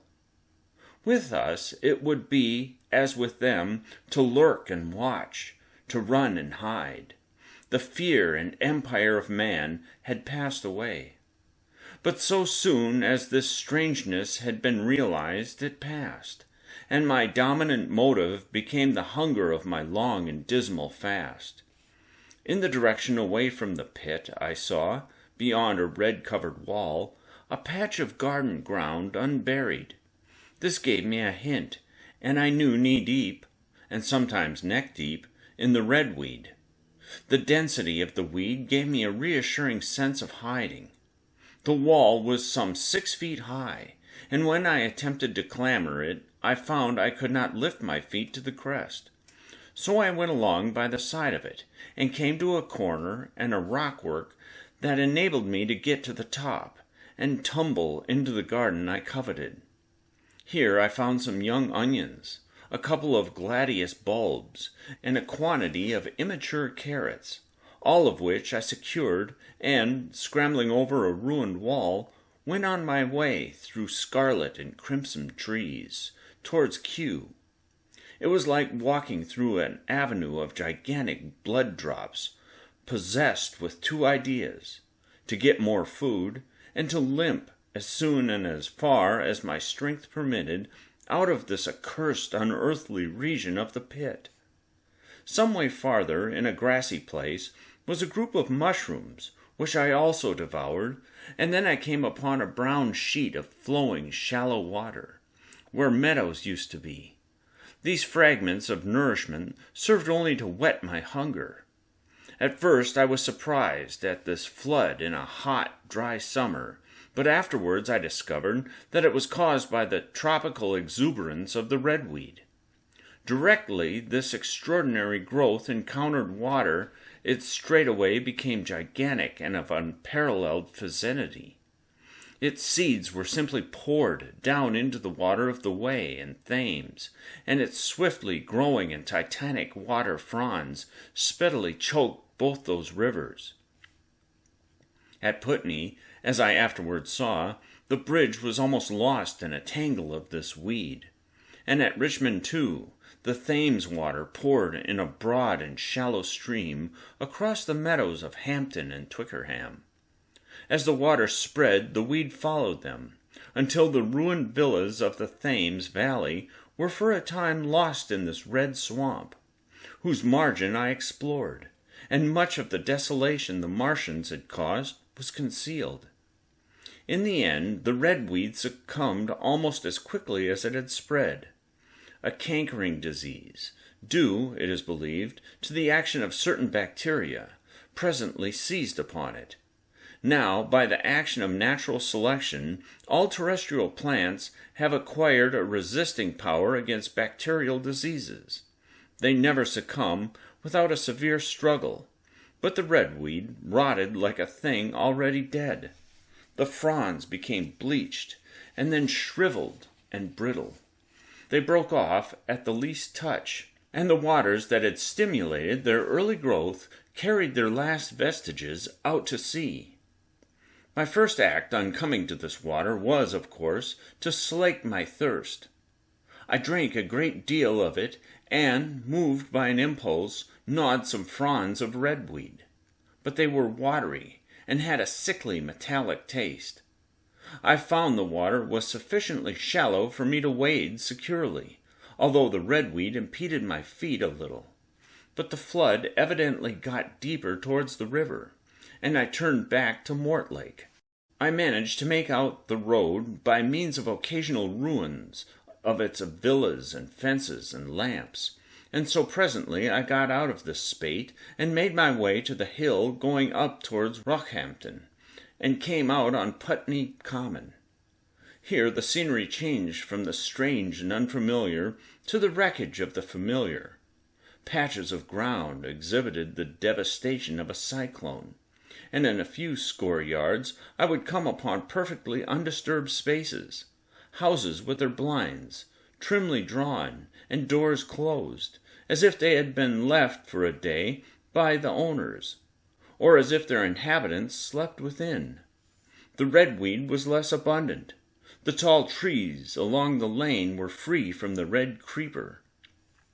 I hunted for food among the trees, finding nothing, and I also raided a couple of silent houses, but they had already been broken into and ransacked. I rested for the remainder of daylight in a shrubbery, being, in my enfeebled condition, too fatigued to push on. All this time I saw no human beings, and no signs of the Martians. I encountered a couple of hungry-looking dogs, but both hurried circuitously away from the advances I made them. Near Rockhampton I had seen 2 human skeletons, not bodies, but skeletons, picked clean, and in the wood by me I found the crushed and scattered bones of several cats and rabbits, and the skull of a sheep. But though I gnawed parts of these in my mouth, there was nothing to be got from them. After sunset I struggled on along the road towards Putney, but I think the heat ray must have been used for some reason, and in the garden beyond Roehampton I got a quantity of immature potatoes, sufficient to stay my hunger. From this garden one looked down upon Putney and the river. The aspect of the place in the dusk was singularly desolate. Blackened trees, blackened, desolate ruins, and down the hill the sheets of the flooded river, red-tinged with the weed. And over all, silence. It filled me with indescribable terror to think how swiftly that desolating change had come. For a time I believed that mankind had been swept out of existence, and that I stood there alone, the last man left alive. Hard by the top of Putney Hill I came upon another skeleton, with arms dislocated and removed several yards from the rest of the body. As I proceeded, I became more and more convinced that the extermination of mankind was, save for such stragglers as myself, already accomplished in this part of the world. The Martians, I thought, had gone on and left the country desolated, seeking food elsewhere. Perhaps even now they were destroying Berlin or Paris, or it might be they had gone northward. Chapter 7. The Man on Putney Hill. I spent that night in the inn that stands at the top of Putney Hill, sleeping in a made bed for the first time since my flight to Leatherhead. I will not tell the needless trouble I had breaking into the house. Afterwards I found the front door was on the latch, nor how I ransacked every room for food, until, just on the verge of despair, in what seemed to me to be a servant's bedroom, I found a rat-gnawed crust and 2 tins of apple. The place had already been searched and emptied. In the bar, I afterwards found some biscuits and sandwiches that had been overlooked. The latter I could not eat. They were too rotten. But the former not only stayed my hunger, but filled my pockets. I lit no lamps, fearing some Martian might come beating that part of London for food in the night. Before I went to bed, I had an interval of restlessness, and prowled from window to window, peering out for some sign of these monsters. I slept little. As I lay in bed, I found myself thinking consecutively, a thing I do not remember to have done since my last argument with the curate. During all the intervening time, my mental condition had been a hurrying succession of vague emotional states, or a sort of stupid receptivity. But in the night my brain reinforced, I suppose, by the food I had eaten, grew clear again, and I thought. 3 things struggled for possession of my mind: the killing of the curate, the whereabouts of the Martians, and the possible fate of my wife. The former gave me no sensation of horror or remorse to recall. I saw it simply as a thing done, a memory infinitely disagreeable, but quite without the quality of remorse. I saw myself then as I see myself now, driven step by step towards that hasty blow, the creature of a sequence of accidents leading inevitably to that. I felt no condemnation, yet the memory, static, unprogressive, haunted me. In the silence of the night, with that sense of the nearness of God that sometimes comes into the stillness and the darkness, I stood my trial, my only trial. For that moment of wrath and fear, I retraced every step of our conversation from the moment I went and I had found him crouching beside me, heedless of my thirst, and pointing to the fire and smoke that streamed up from the ruins of the weighbridge. We had been incapable of cooperation. Grim chance had taken no heed of that. Had I foreseen, I should have left him at Halliford. But I did not foresee, and crime is to foresee and do. And I set this down as I have set all this story down, as it was. There were no witnesses. All these things I might have concealed, but I set it down, and the reader must form his judgment as he will. And when, by an effort, I had set aside that picture of a prostrate body, I faced the problem of the Martians and the fate of my wife. For the former, I had no data. I could imagine 100 things, and so, unhappily, I could for the latter. And suddenly that night became terrible. I found myself sitting up in bed, staring at the dark. I found myself praying that the heat ray might have suddenly and painlessly struck her out of being. Since the night of my return from Leatherhead, I had not prayed. I had uttered prayers, fetish prayers, had prayed as heathens mutter charms when I was in extremity, but now I prayed indeed, pleading steadfastly and sanely, face to face with the darkness of God. Strange night. Strangest than this, that so soon as dawn had come, I, who had talked with God, crept out of the house like a rat leaving its hiding place, a creature scarcely larger, an inferior animal, a thing that for any passing whim of our masters might be hunted and killed. Perhaps they also prayed confidently to God. Surely, if we had learned nothing else, this war has taught us pity for those witless souls that suffer our dominion. The morning was bright and fine, and the eastern sky glowed pink, and was fretted with little golden clouds. In the road that runs from the top of Putney Hill to Wimbledon was a number of poor vestiges of the panic torrent that must have poured Londonward on the Sunday night after the fighting began. There was a little 2-wheeled cart, and inscribed with the name of Thomas Lobb, greengrocer, New Malden, with a smashed wheel, an abandoned tin trunk. There was a straw hat trampled in the now hardened mud, and at the top of West Hill a lot of blood-stained glass about the overturned water trough. My movements were languid, my plans of the vaguest. I had an idea of going to Leatherhead, though I knew that there I had the poorest chance of finding my wife. Certainly, unless death had overtaken them suddenly, my cousins and she would have fled thence. But it seemed to me I might find or learn there whither the Surrey people had fled. I knew I wanted to find my wife, that my heart ached for her and the world of men, but I had no clear idea how the finding might be done. I was also sharply aware now of my intense loneliness. From the corner I went, under cover of a thicket of trees and bushes, to the edge of Wimbledon Common, stretching wide and far. That dark expanse was lit in patches by yellow gorse and broom. There was no red weed to be seen, and as I prowled, hesitating on the verge of the open, the sun rose, flooding it with all light and vitality. I came upon a busy swarm of little frogs in a swampy place among the trees. I stopped to look at them, drawing a lesson from their stout resolve to live, and presently, turning suddenly, with an odd feeling of being watched, I beheld something crouching amid a clump of bushes. I stood regarding this.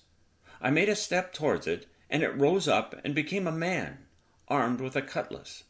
I approached him slowly. He stood silent and motionless, regarding me. As I drew nearer, I perceived he was dressed in clothes as dusty and filthy as my own. He looked, indeed, as though he had been dragged through a culvert. Nearer, I distinguished the green slime of ditches, mixing with the pale drab of dried clay in shiny, coaly patches. His black hair fell over his eyes, and his face was dark and dirty and sunken, so that at first I did not recognize him.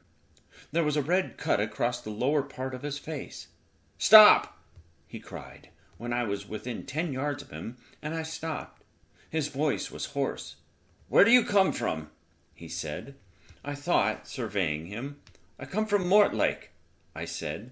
"I was buried near the pit the Martians made about their cylinder. I have worked my way out and escaped." "There is no food about here," he said. "This is my country. All this hill down to the river, and back to Chapman, and up to the edge of the common. There's only food for one. Which way are you going?" I answered slowly. "I don't know," I said. "I have been buried in the ruins of a house 13 or 14 days. I don't know what has happened." He looked at me doubtfully, then stared and looked with a changed expression. "I've no wish to stop about here," said I. "I think I shall go to Leatherhead, for my wife was there." He shot out a pointing finger. "It is you," said he. "The man from Woking.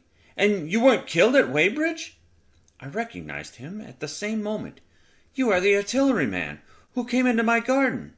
"Good luck," he said. "We are lucky ones. Fancy you!" He put out a hand and I took it. "I crawled up a drain," he said, "but they didn't kill everyone, and after they went away I got off towards Walton across the fields. But it's not 16 days altogether, and your hair is grey." He looked over his shoulder suddenly. "Only a rook," he said. "One gets to know that birds have shadows these days. This is a bit open. Let us crawl under those bushes and talk."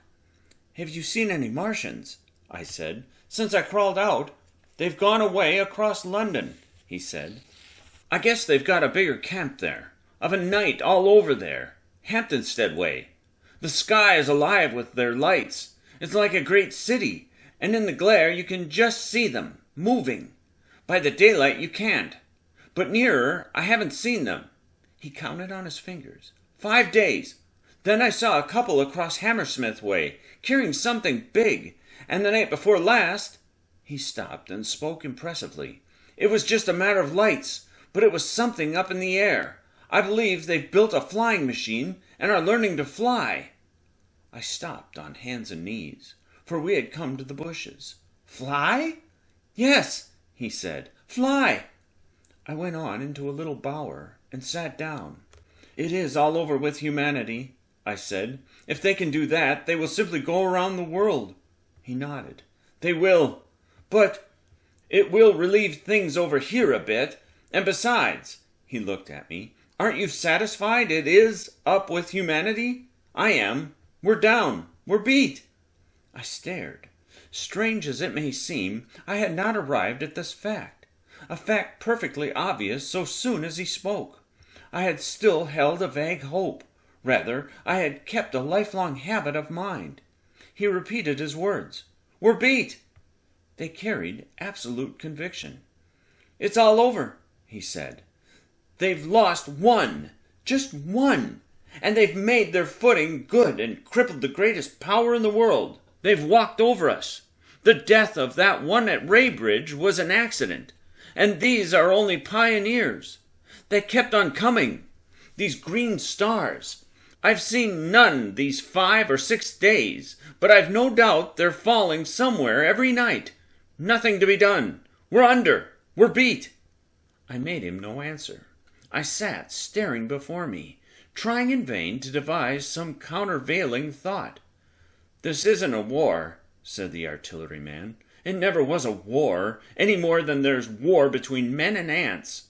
Suddenly I recalled the night in the observatory. "After the 10th shot they fired no more, at least until the first cylinder came." "How do you know?" said the artilleryman. I explained. He thought.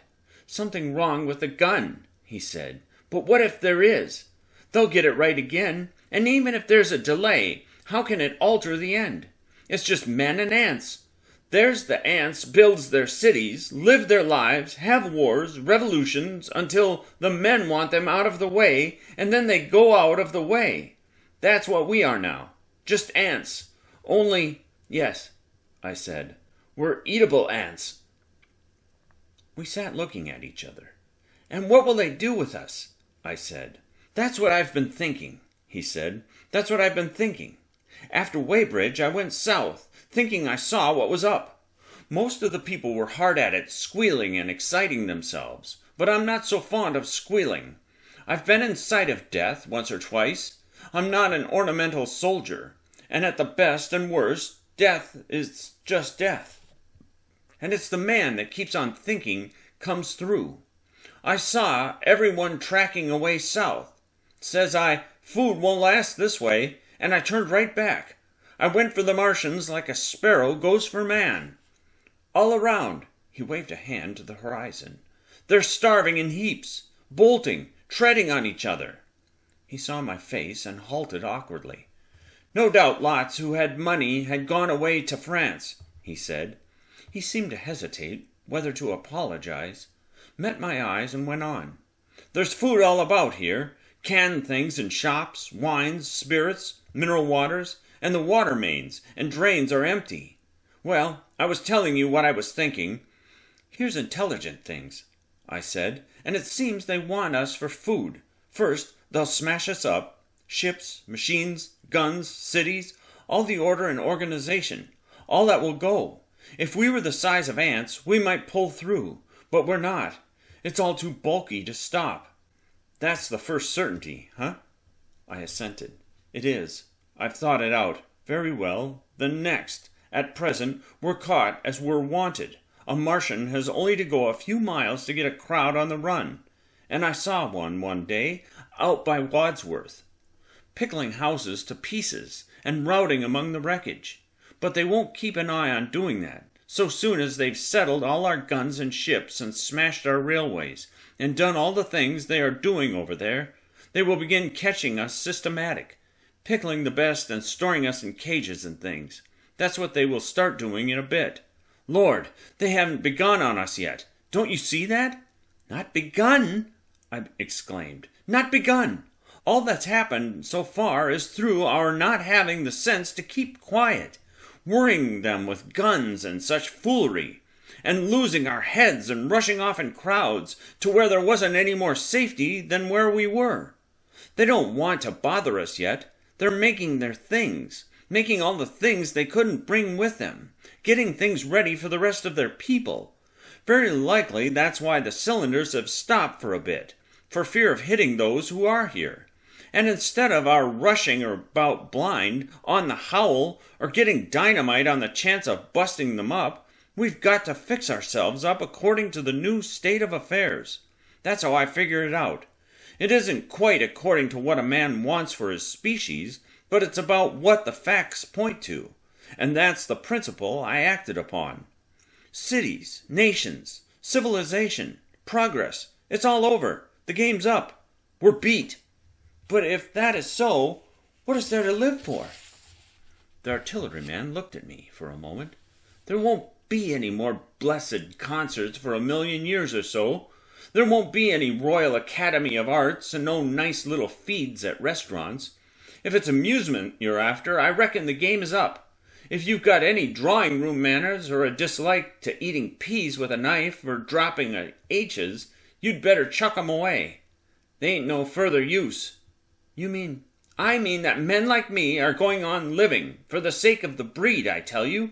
I'm grim set on living, and if I'm not mistaken, you'll show what insides you've got, too, before long. We aren't going to be exterminated, and I don't mean to be caught either, and tamed and fattened and bred like a thundering ox. Ugh! Fancy those brown creepers. You don't mean to say... I do!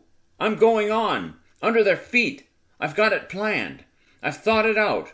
We men are beat. We don't know enough. We've got to learn before we've got a chance. And we've got to live and keep independent while we learn. See? That's what has to be done. I stared, astonished and stirred profoundly by the man's resolution. Great God! Cried I. But you are a man indeed! And suddenly I gripped his hand. Huh? He said, with his eyes shining. I've thought it out, huh? Go on, I said. Well, those who mean to escape their catching must get ready. I'm getting ready. Mind you, it isn't all of us that are made for wild beasts, and that's what it's got to be. That's why I watched you. I had my doubts. You're slender. I didn't know that it was you see, or just how you'd been buried. All these... the sort of people that lived in these houses and all those damn little clerks that used to live down that way. They'd be no good. They haven't any spirit in them. No proud dreams and no proud lusts.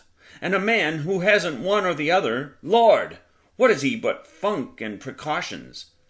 They just used to skedaddle off to work. I've seen hundreds of 'em, bit of breakfast in hand, running wild and shining to catch their little season-ticket train, for fear they'd get dismissed if they didn't. Working at businesses they were afraid to take the trouble to understand. Skedaddling back for fear they wouldn't be in time for dinner. Keeping indoors after dinner for fear of the back streets and sleeping with the wives they've married. Not because they wanted them, but because they had a bit of money that would make for safety in their own little miserable skedaddle through the world. Lives insured and a bit invested for fear of accidents, and on Sundays, fear of the hereafter, as if hell was built for rabbits. Well, the Martians will just be a godsend to these. Nice roomy cages, fattening food, careful breeding, no worry. After a week or so, chasing about the fields and lands on empty stomachs, they'll come and be caught cheerful. They'll be quite glad after a bit. They'll wonder what people did before there were Martians to take care of them. And the bar loafers and mashers and singers. I can imagine them, he said with a sort of somber gratification. There'll be an amount of sentiment and religion loose among them. There's hundreds of things I saw with my eyes that I've only begun to see clearly these last few days. There's lots will take things as they are, fat and stupid, and lots will be worried by a sort of feeling that it's all wrong, and that they ought to be doing something. Now, whenever things are so that a lot of people feel they ought to be doing something, the weak and those who go weak with a lot of complicated thinking always make for a sort of do-nothing religion, very pious and superior, and submit to persecution and the will of the Lord. Very likely you've seen the same thing. It's energy in a gale of funk, and turned clean inside out. These cages will be full of psalms and hymns and piety, and those of a less simple sort will work in a bit of, eroticism. He paused. Very likely these Martians will make pets of some of them, train them to do tricks. Who knows? Get sentimental over the pet boy who grew up and had to be killed. And some, maybe, they will train to hunt us."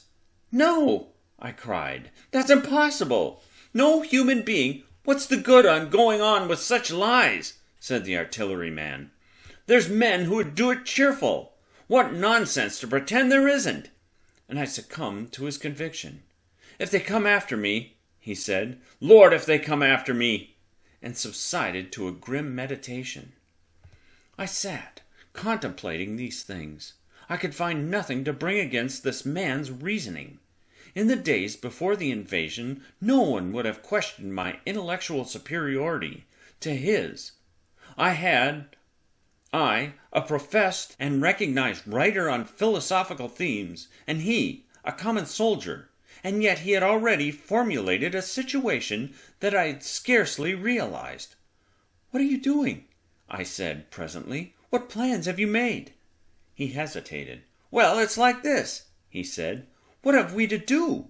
We have to invent a sort of life where men can live and breed and be sufficiently secure to bring the children up. Yes, wait a bit, and I'll make it clearer what I think ought to be done. The tame ones will go like all tame beasts. In a few generations they'll be big, beautiful, rich-blooded, stupid rubbish. The risk is that we who keep wild will go savage, degenerate into a sort of big, savage rat. You see how I mean to live in underground? I've been thinking about the drains. Of course, those who don't know drains think horrible things, but under this London are miles and miles, hundreds of miles, and a few days' rain in London empty will leave them sweet and clean. The main drains are big enough and airy enough for anyone. Then there's cellars, vaults, stores, from which bolting passages may be made to the drains, and the railway tunnels and subways, You begin to see? And we form a band, able-bodied, clean-minded men. We're not going to pick up any rubbish that drifts in. Weaklings go out again. As you meant me to go? Well, I parleyed, didn't I? We won't quarrel about that. Go on. Those who stop obey orders. Able-bodied, clean-minded women we want also. Mothers and teachers. No lackadaisical ladies. No blasted rolling eyes. We can't have any weak or silly. Life is real again, and the useless and cumbersome and mischievous have to die. They ought to die. They ought to be willing to die. It's a sort of disloyalty, after all, to live and taint the race. And they can't be happy. Moreover, dying's none so dreadful. It's the funking makes it bad. And in all those places we shall gather. Our district will be London. And we may even be able to keep a watch and run about in the open when the Martians keep away. Play cricket, perhaps. That's how we shall save the race, It's a possible thing. But saving the race is nothing in itself. As I say, that's only being rats. It's saving our knowledge, and adding to it is the thing. There men like you come in. There's books, there's models. We must make great safe places, down deep, and get all the books we can. Not novels and poetry swipes, but ideas, science books. That's where men like you come in. We must go to the British Museum and pick all those books through. Especially we must keep up our science, learn more. We must watch these Martians. Some of us go as spies. When it's all working, perhaps I will. Get caught, I mean. And the great thing is, we must leave the Martians alone. We mustn't even steal. If we get in their way, we clear out. We must show them we mean no harm. Yes, I know, but they're intelligent things, and they won't hunt us down if they have all they want, and think we're just harmless vermin. The artilleryman paused, and laid a brown hand upon my arm. After all, it may not be so much we have to learn before. Just imagine this. 4 or 5 of their fighting machines suddenly starting off. Heat rays, right and left, and not a Martian in 'em. Not a Martian in 'em, but men who have learned the way how. It may be in my time. Even those men.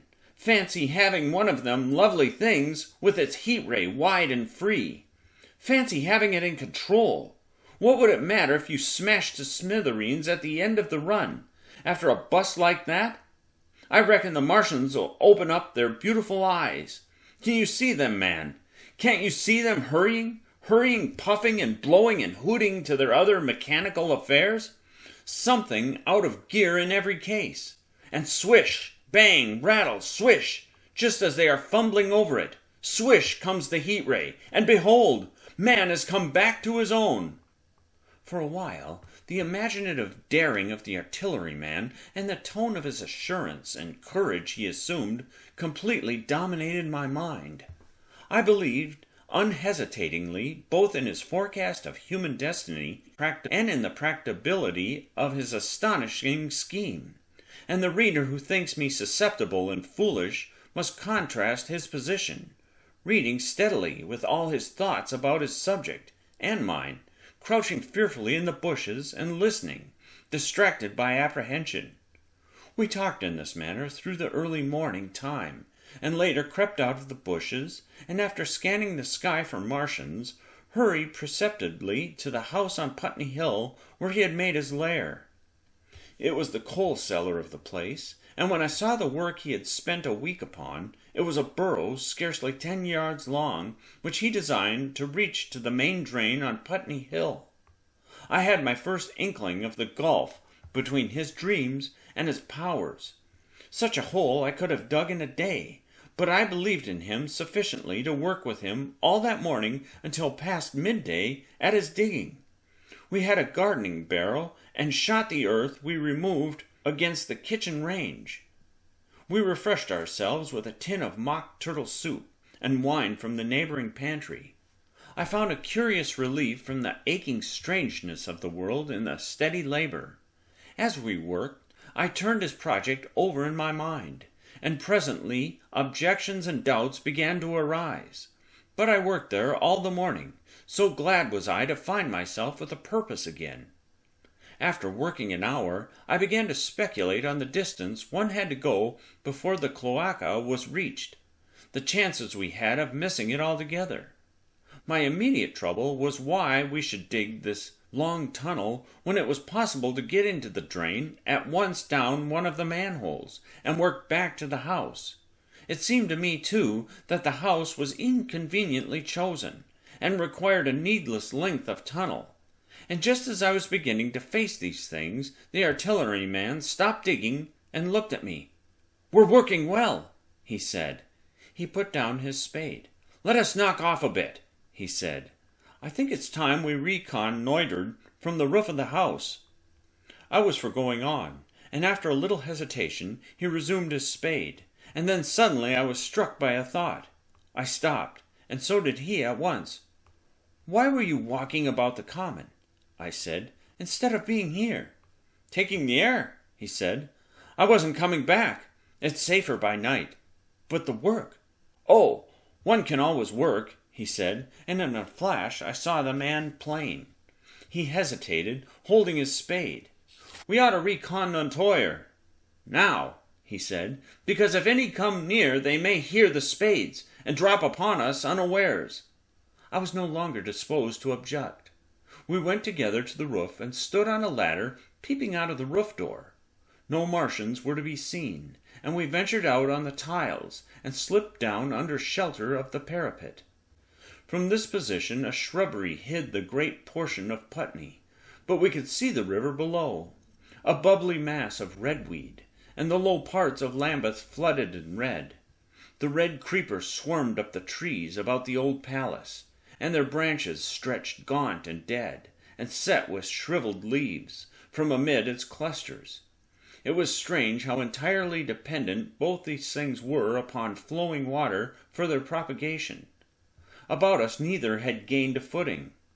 Laburnums, pink maize, snowballs, and trees of abortive rose out of laurels and hydrogena, green and brilliant into the sunlight. Beyond Kensington dense smoke was rising, and that and a blue haze hid the northward hills. The artilleryman began to tell me of the sort of people who still remained in London. One night last week," he said, "some fools got the electric light in order, and there was all Regent Street and the circus ablaze, crowded with painted and ragged drunkards, men and women, dancing and shouting till dawn. A man who was there told me. And as the day came, they became aware of a fighting machine standing near by the Langham, and looking down at them. Heaven knows how long he had been there. It must have given some of them a nasty turn. He came down the road towards them, and picked up nearly 100 too drunk or frightened to run away. Grotesque gleam of a time no history will ever fully describe. From that, in answer to my questions, he came round to his grandiose plans again. He grew enthusiastic. He talked so eloquently of the possibilities of capturing a fighting machine that I more than half believed in him again. But now that I was beginning to understand something of his quality, I could divine the stress he laid on doing nothing precipitately. And I noted that now there was no question that he personally was to capture and fight the great machine. After a time we went down to the cellar. Neither of us seemed disposed to resume digging, and when he suggested a meal, I was nothing loath. He became suddenly very generous, and when we had eaten, he went away and returned with some excellent cigars. We lit these, and his optimism glowed. He was inclined to regard my coming as a great occasion. "There's some champagne in the cellar," he said. "We can dig better on this Thames-side Burgundy," said I. "No," said he. "I am host today. Champagne! Great God, we've got a heavy enough task before us. Let us take a rest and gather strength while we may. Look at these blistered hands." And pursuant to this idea of a holiday, he insisted upon playing cards after we had eaten. He taught me Ugh. After dividing London between us, I taking the northern side, and he the southern, we played for parish points. Grotesque and foolish as this will seem to the sober reader, it is absolutely true. And, what is more remarkable, I found the card game and several others we played extremely interesting. Strange mind of man, that, with our species upon the edge of extermination, or appalling degradation, with no clear prospect before us but the chance of a horrible death, we could sit, following the chance of this painted pasteboard, and playing the joker with vivid delight. Afterwards he taught me poker, and I beat him at 3 tough chess games. When dark came, we decided to take the risk, and lit a lamp. After an interminable string of games, we supped, and the artilleryman finished the champagne. We went on smoking the cigars. He was no longer the energetic regenerator of his species I had encountered in the morning. He was still optimistic, but it was a less kinetic, a more thoughtful optimism. I remember he wound up with my health, proposed in a speech of small variety and considerable intermittence. I took a cigar and went upstairs to look at the lights of which he had spoken, that blazed so greenly along the Highgate hills. At first I stared unintelligently across the London valley. The northern hills were shrouded in darkness. The fires near Kensington glowed redly, and now and then an orange-red tongue of flame flashed up and vanished in the deep blue night. All the rest of London was black. Then, nearer, I perceived a strange light, a pale violet-purple fluorescent glow, quivering under the night breeze. For a space I could not understand it, and then I knew that it must be the red weed from which the faint iridation proceeded. With that realization, my dormant sense of wonder, my sense of the proportion of things, awoke again. I glanced from that to Mars, red and clear, glowing high in the west, and then gazed long and earnestly at the darkness of Hampstead and Highgate. I remained a very long time upon the roof, wondering at the grotesque changes of the day. I recalled my mental state from the midnight prayer to the foolish card-playing. I had a violent revulsion of feeling. I remember I flung away the cigar with a certain wasteful symbolism. My folly came to me with glaring exaggeration. I seemed a traitor to my wife and to my kind. I was filled with remorse. I resolved to leave this strange, undisciplined dreamer of great things to his drink and gluttony, and to go on into London. There, it seemed to me, I had the best chance of learning what the Martians and my fellow men were doing. I was still upon the roof when the late moon rose. Chapter 8. Dead London. After I had parted from the artilleryman, I went down the hill and by the High Street across the bridge to Fulham. The redweed was tumultuous at that time, and nearly choked the bridge roadway. But its fronds were already whitened in patches by the spreading disease that presently removed it so swiftly. At the corner of the lane that runs to Putney Bridge station, I found a man lying. He was as black as a sweep with the black dust, alive, but helplessly and speechlessly drunk. I could get nothing from him but curses and furious lunges at my head. I think I should have stayed by him but for the brutal expression of his face. There was black dust along the roadway from the bridge onwards, and it grew thicker in Fulham. The streets were horribly quiet. I got food, sour, hard and mouldy, but quite edible, in a baker's shop here. Some way towards Walham Green the streets became clear of powder, and I passed a white terrace of houses on fire. The noise of the burning was an absolute relief. Going on towards Brompton, the streets were quiet again. Here I came once more upon the black powder in the streets, and upon dead bodies. I saw altogether about a dozen in the length of the Fulham road. They had been dead many days, so that I hurried quickly past them. The black powder covered them over and softened their outlines.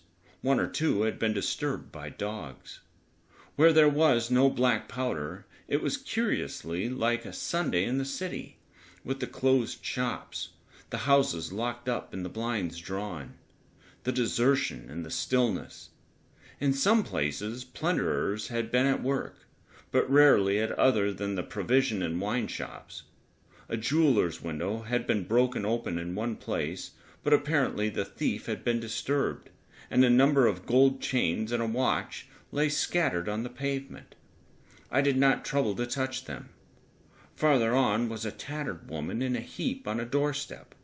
The hand that hung over her knee was gashed and bled down her rusty brown dress, and a smashed magnum of champagne formed a pool across the pavement. She seemed asleep, but she was dead.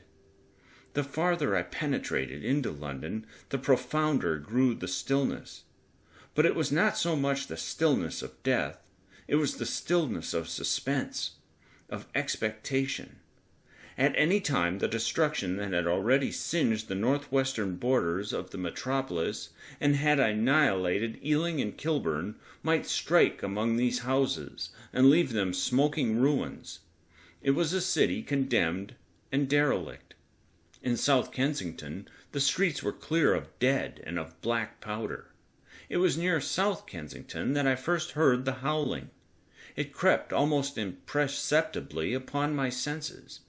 It was a sobbing alteration of two notes, "Ula, ula, ula, ula," keeping on perpetually.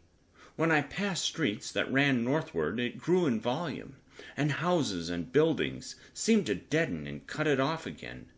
It came in a full tide down Exhibition Road. I stopped, staring towards Kensington Gardens, wondering at the strange, remote wailing. It was as if that mighty desert of houses had found a voice for its fear and solitude. "Ula, ula, ula, ula," wailed that superhuman note, great waves of sound sweeping down the broad, sunlit roadway, between the tall buildings on each side. I turned northwards, marveling, towards the iron gates of Hyde Park. I had half a mind to break into the Natural History Museum and find my way up to the summits of the towers in order to see across the park, but I decided to keep to the ground, where quick hiding was possible, and so went on up the Exhibition Road. All the large mansions on each side of the road were empty and still, and my footsteps echoed against the sides of the houses. At the top, near the park gate, I came upon a strange sight. A bus overturned, and the skeleton of a horse picked clean. I puzzled over this for a time, and then went on to the bridge over the Serpentine. The voice grew stronger and stronger, though I could see nothing above the housetops on the north side of the park, save a haze of smoke to the northwest. "Ulla! Ulla! Ulla! Ulla!" cried the voice, coming, as it seemed to me, from the district about Regent's Park. The desolating cry worked upon my mind. The mood that had sustained me passed. The wailing took possession of me. I found I was intensely weary, footsore, and now again hungry and thirsty. It was already past noon. Why was I wandering alone in this city of the dead? Why was I alone when all London was lying in state and in its black shroud? I felt intolerably lonely. My mind ran on old friends that I had forgotten for years. I thought of the poisons in the chemist's shop, of the liquors the wine merchant stored. I recalled the two sodden creatures of despair, who, so far as I knew, shared the city with myself. I came into Oxford Street by the Marble Arch, and here again were black powder and several bodies, and an evil, ominous smell from the gratings of the cellars of some of the houses. I grew very thirsty after the heat of my long walk. With infinite trouble, I managed to break into a public house and get food and drink. I was weary after eating, and went into the parlor behind the bar, and slept on a black horsehair sofa I found there. I woke to find that dismal howling still in my ears. "Ulla! Ulla! Ulla! Ulla!" It was now dusk, and after I had routed out some biscuits and a cheese in the bar, there was a meat safe, but it contained nothing but maggots. I wandered on through the silent residential squares of Baker Street. Portham Square is the only one I can name, and so came out at last upon Regent's Park. And as I emerged from the top of Baker Street, I saw far away over the trees in the clearness of the sunset the hood of the Martian giant from which this howling proceeded. I was not terrified. I came upon him as if it were a matter of course. I watched him for some time, but he did not move.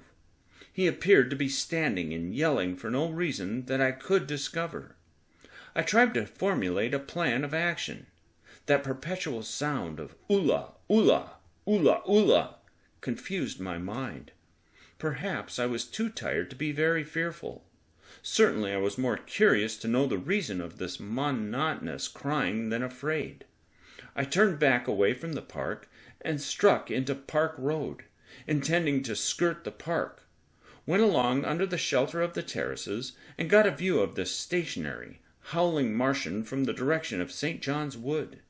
A couple of 100 yards out of Baker Street, I heard a yelping chorus, and saw first a dog with a piece of putrescent red meat in his jaws coming headlong towards me, and then a pack of starving mongrels in pursuit of him. He made a wide curve to avoid me, as though he feared I might prove a fresh competitor. As the yelping died away down the silent road, the wailing sound of "Ulla! Ulla! Ulla! Ulla!" reasserted itself. I came upon the wrecked handling machine halfway to St. John's Wood station. At first I thought a house had fallen across the road. It was only as I clambered among the ruins that I saw, with a start, this mechanical Samson lying, and its tentacles bent and smashed and twisted among the ruins it had made. The forepart was shattered. It seemed as if it had driven blindly straight at the house and had been overwhelmed in its overthrow. It seemed to me that this might have happened by a handling machine escaping from the guidance of its Martian. I could not clamber among the ruins to see it, and the twilight was now so far advanced that the blood with which its seat was smeared and the gnawed gristle of the Martian that the dogs had left were invisible to me. Wondering still more at all that I had seen, I pushed on towards Primrose Hill. Far away, through a gap in the trees, I saw a second Martian, as motionless as the first, standing in the park towards the zoological gardens, and silent. A little beyond the ruins, about the smashed handling machine, I came upon the redweed again, and found the Regent's Canal, a spongy mass of dark red vegetation. As I crossed the bridge, the sound of "Ula, ula, ula, ula" ceased. It was, as it were, cut off. The silence came like a thunderclap. The dusky houses about me stood faint and tall and dim. The trees toward the park were growing black. All about me the redweed clamored among the ruins, writhing to get above me in the dimness. Night, the mother of fear and mystery, was coming upon me. But while that voice sounded the solitude, the desolation had been endurable. By virtue of it, London had still seemed alive, and the sense of life about me had upheld me. Then suddenly a change, the passing of something, I knew not what, and then a stillness that could be felt. Nothing but this gaunt quiet. London about me gazed at me spectrally. The windows in the white houses were like the eye sockets of skulls. About me my imagination found 1,000 noiseless enemies moving. Terror seized me, a horror of my temetry. In front of me the road became pitchy black as though it was tarred, and I saw a contorted shape lying across the pathway. I could not bring myself to go on. I turned down St. John's Wood Road and ran headlong from this unendurable stillness towards Kilburn. I hid from the night and the silence until long after midnight in a cabman's shelter in a Harrow Road.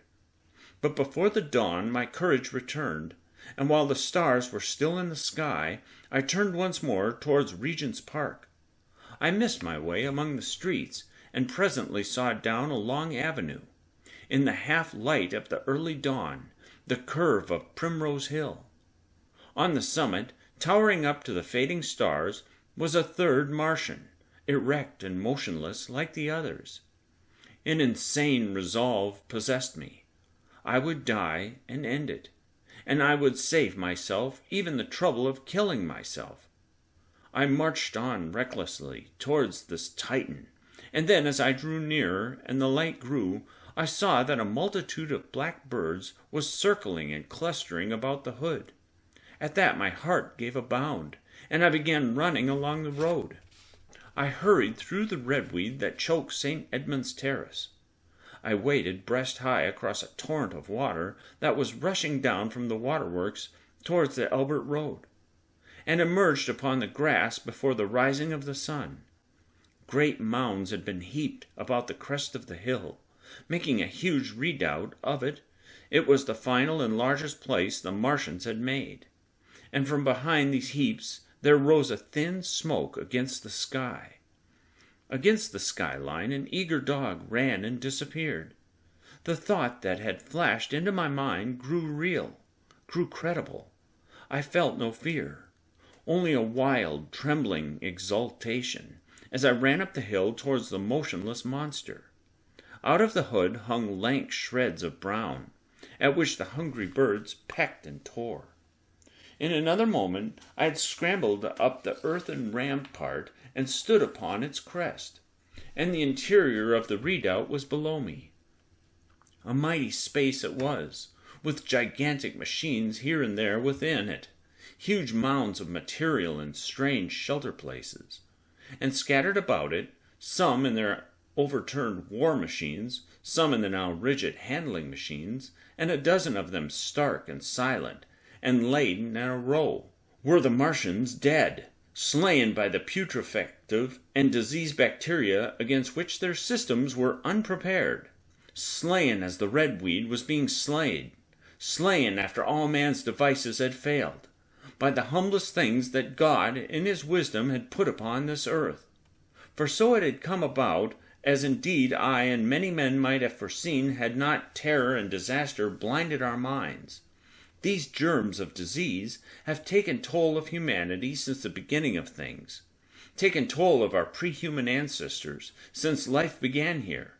But by virtue of this natural selection of our kind, we have developed resisting power.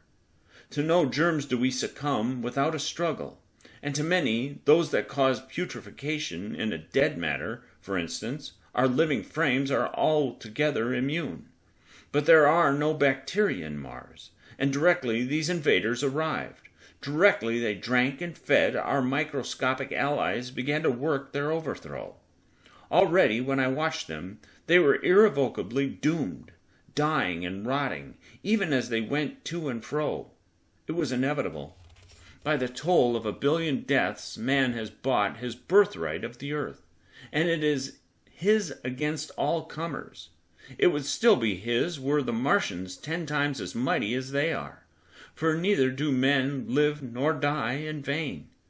Here and there they were scattered, nearly 50 altogether, in that great gulf they had made, overtaken by a death that must have seemed to them as incomprehensible as any death could be. To me also at the time this death was incomprehensible. All I knew was that these things that had been alive and so terrible to men were dead. For a moment I believed that the destruction of 𝙤𝙤𝙧𝙚 had been repeated, that God had represented, that the angels of death had slain them in the night. I stood staring into the pit, and my heart lightened gloriously, even as the rising sun struck the world to fire about me with his rays. The pit was still in darkness. The mighty engines, so great and wonderful in their power and complexity, so unearthly in their torturous forms, rose weird and vague and strange out of the shadow towards the light. A multitude of dogs, I could hear, fought over the bodies that lay darkly in the depths of the pit, far below me. Across the pit, on its farther lip, flat and vast and strange, lay the great flying machine with which they had been experimenting upon our denser atmosphere when decay and death arrested them. Death had not come a day too soon. At the sound of a cawing overhead, I looked up at the huge fighting machine that would fight no more forever, at the tattered red shreds of flesh that dripped down upon the overturned seats on the summit of Primrose Hill. I turned and looked down the slope of the hill to where, enhaloed now in birds, stood those other 2 Martians that I had seen overnight, just as death had overtaken them. The one had died even as it had been crying to its companions. Perhaps it was the last to die, and its voice had gone on perpetually until the force of its machinery was exhausted. They glittered now, harmless tripod towers of shining metal in the brightness of the rising sun. All about the pit, and saved as by a miracle from everlasting destruction, stretched the great mother of cities. Those who have only seen London veiled in her sombre robes of smoke can scarcely imagine the naked cleanness and beauty of the silent wilderness of houses. Eastward, over the blackened ruins of the Albert Terrace and the splintered spire of the church, the sun blazed, dazzling in a clear sky, and here and there some facet in the great wilderness of roofs caught the light and glared with a white intensity. Northward were Kilburn and Hampstead, blue and crowded with houses. Westward the great city was dimmed, and southward, beyond the Martians, the green waves of Regent's Park, the Langham Hotel, the dome of the Albert Hall, the Imperial Institute, and the giant mansions of the Brompton Road came out clear and little in the sunrise, the jagged ruins of Westminster rising hazily beyond. Far away and blue were the Surrey hills, and the towers of the Crystal Palace glittered like 2 silver rods. The dome of St. Paul's was dark against the sunrise, and injured, I saw for the first time, by a huge gaping cavity on its western side. And as I looked at this wide expanse of houses and factories and churches, silent and abandoned, as I thought of the multitudinous hopes and efforts, the innumerable hosts of lives that had gone to build this human reef, and of the swift and ruthless destruction that had hung over it all, when I realized that the shadow had been rolled back, and that men might still live in the streets, and this dear vast dead city of mine be once more alive and powerful, I felt a wave of emotion that was near akin to tears. The torment was over. Even that day the healing would begin. The survivors of the people scattered over the country, leaderless, lawless, foodless, like sheep without a shepherd. The thousands who had fled by sea would begin to return. The pulse of life, growing stronger and stronger, would beat again in the empty streets, and pour across the vacant squares. Whatever destruction was done, the hand of the destroyer was stayed. All the gaunt wrecks, the blackened skeletons of houses that stared so dismally at the sunlit grass of the hill, would presently be echoing with the hammers of the restorers, and ringing with the tapping of their trowels. At the thought I extended my hands towards the sky, and began thanking God. In a year, thought I, in a year. With overwhelming force came the thought of myself, of my wife, and the old life of hope and tender helpfulness that had ceased forever. Chapter 9. Wreckage. And now comes the strangest thing in my story. Yet, perhaps it is not altogether strange. I remember clearly and coldly and vividly all that I did that day until the time that I stood weeping and praising God upon the summit of Brimstone Hill. And then I forget. Of the next 3 days I know nothing. I have learned since that, so far from my being the first discoverer of the Martian overthrow, several such wanderers as myself had already discovered this on the previous night. One man, the first, had gone to St. Martin's le Grand, and, while I sheltered in the cabman's hut, had contrived to telegraph to Paris. Thence the joyful news had flashed all over the world. 1,000 cities, chilled by ghastly apprehension, suddenly flashed into frantic illuminations. They knew of it in Dublin, Edinburgh, Manchester, Birmingham, at the time when I stood upon the verge of the pit.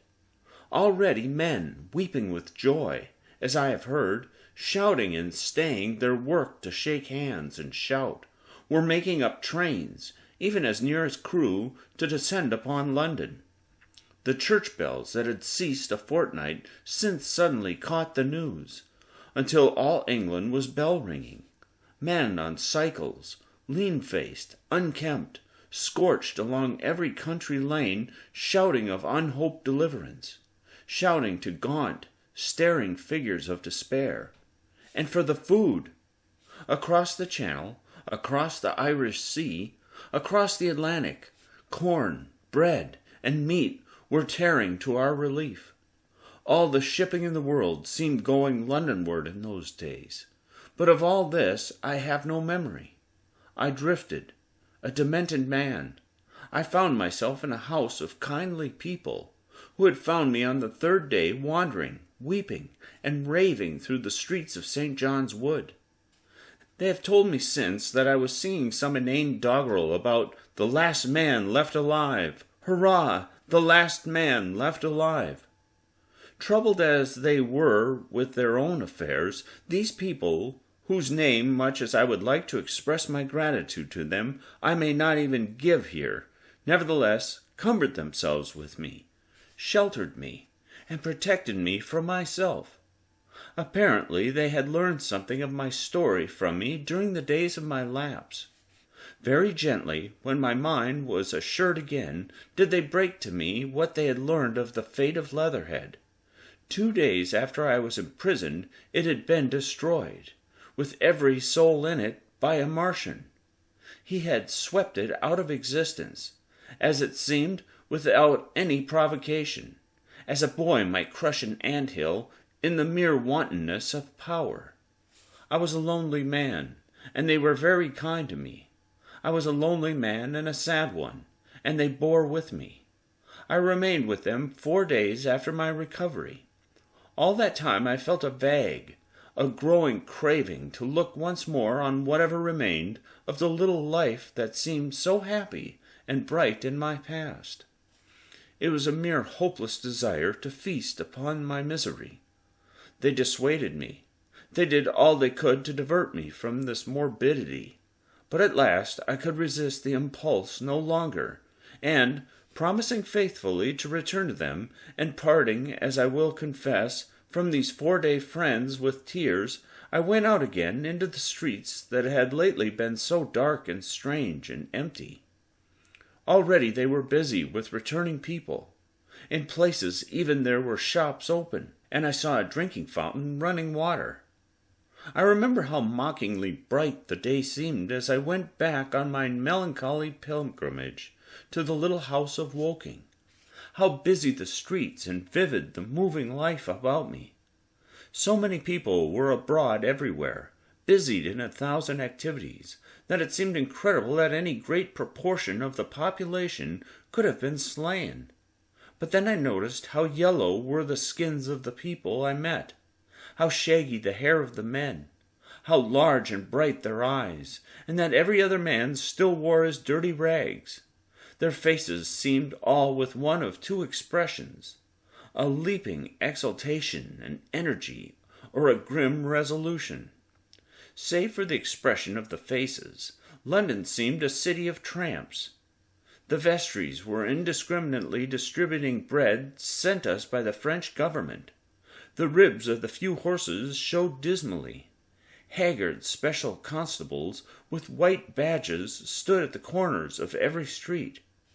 I saw little of the mischief wrought by the Martians until I reached Wellington Street, and there I saw the redweed clambering over the buttresses of Waterloo Bridge. At the corner of the bridge, too, I saw one of the common contrasts of that grotesque time. A sheet of paper flaunting against a thicket of the redweed, transfixed by a stick that kept it in place. It was the placard of the first newspaper to resume publication, the Daily Mail. I bought a copy for a blackened shilling I found in my pocket. Most of it was in blank, but the solitary compositor who did the thing had amused himself by making a grotesque scheme of advertisement stereo on the back page. The matter he printed was emotional. The news organization had not as yet found its way back. I learned nothing fresh except that already in 1 week the examination of the Martian mechanisms had yielded astonishing results. Among other things, the article assured me what I did not believe at the time, that the secret of flying was discovered at Waterloo. I found the free trains that were taking people to their homes. The first rush was already over. There were few people in the train, and I was in no mood for casual conversation. I got a compartment to myself and sat with folded arms, looking grayly at the sunlit devastation that flowed past the windows. And just outside the terminus, the train jolted over temporary rails, and on either side of the railway the houses were black and ruins. To Clapham Junction the face of London was grimy with powder of the black smoke. In spite of 2 days of thunderstorms and rain, and at Clapham Junction the line had been wrecked again. There were hundreds of out-of-work clerks and shopmen working side by side with the customary navies, and we were jolted over a hasty relaying. All down the line from there the aspect of the country was gaunt and unfamiliar. Wimbledon particularly had suffered. Walton, by virtue of its unburned pine woods, seemed the least hurt of any place along the line. The Wandle, the Mole, every little stream, was a heaped mass of redweed, in appearance between butcher's meat and pickled cabbage. The Surrey pine woods were too dry, however, for the festoons of the red climber.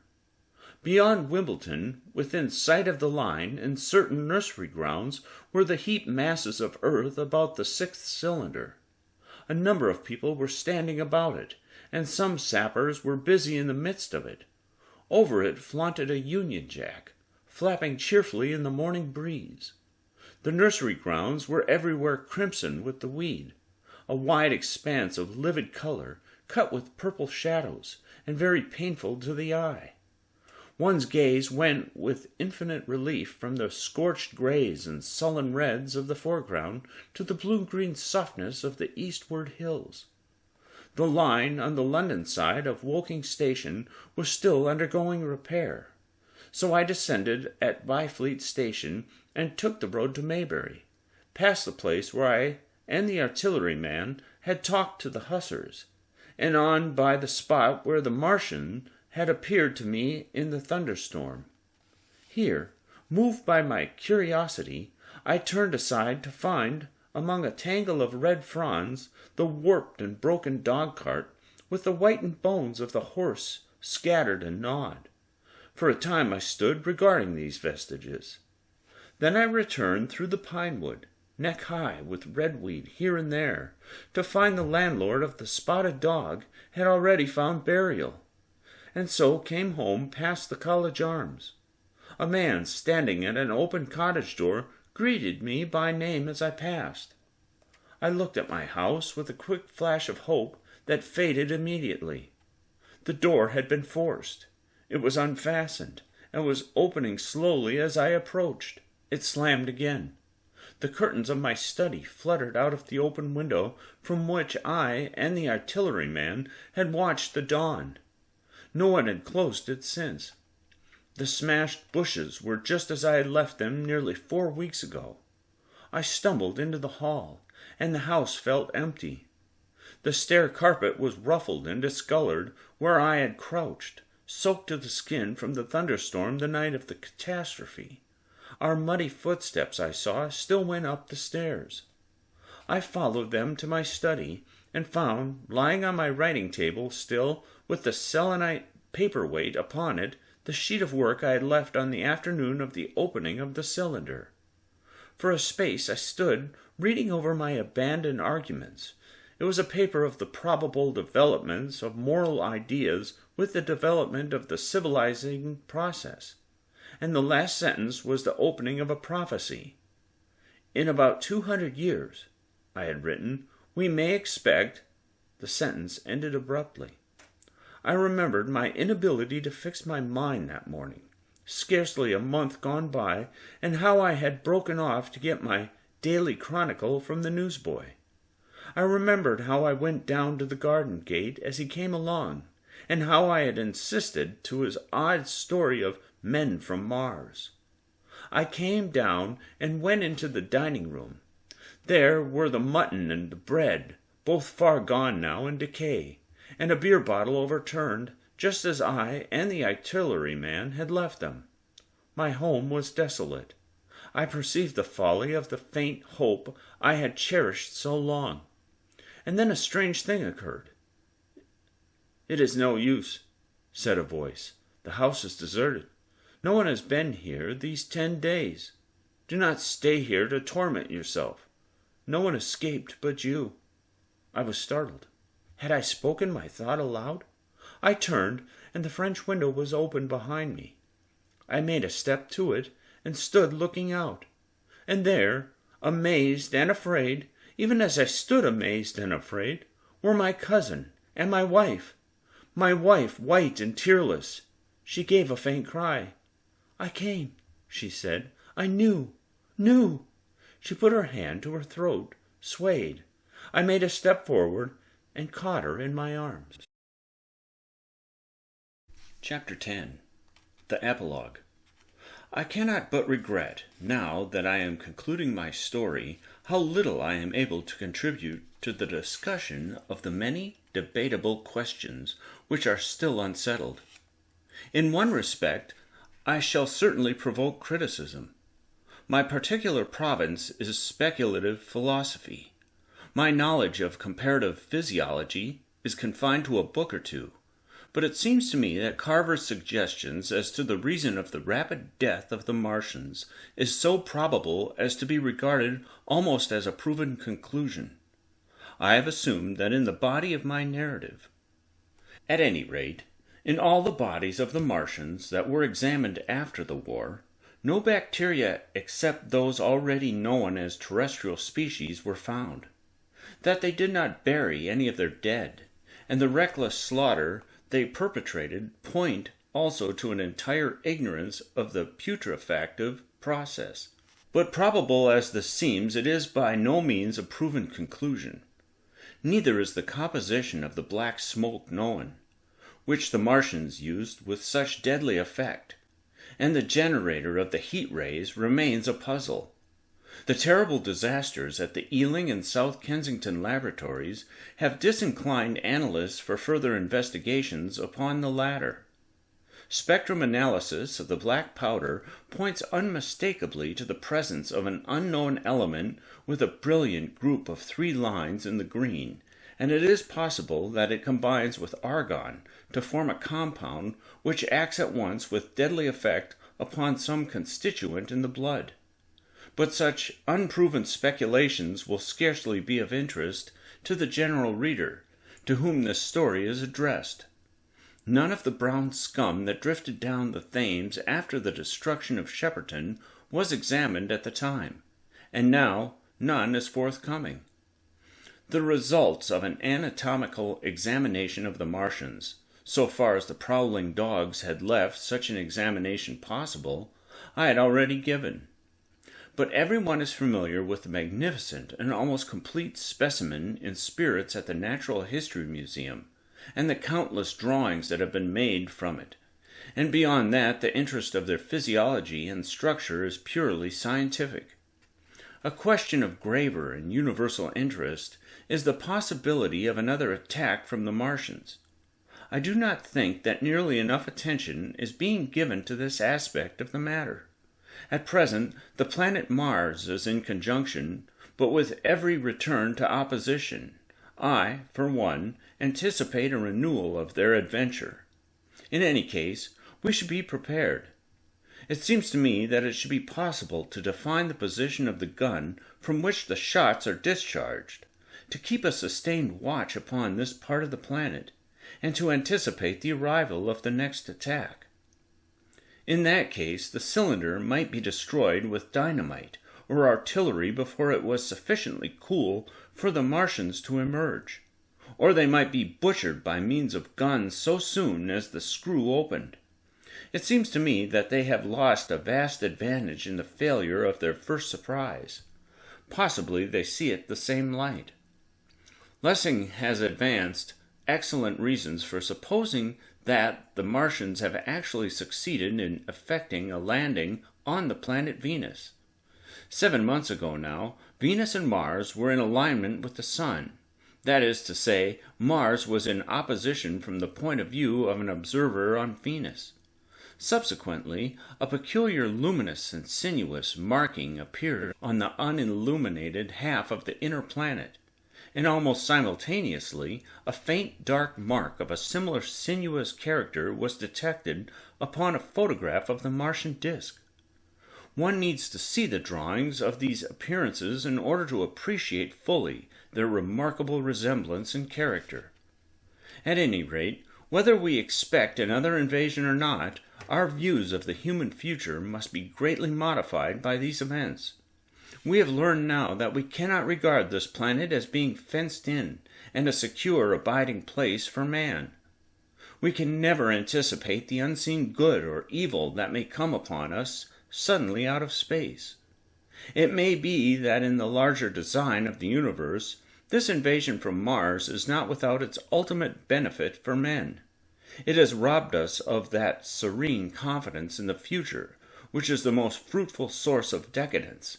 The gifts to human science it has brought are enormous, and it has done much to promote the conception of the commonwealth of mankind.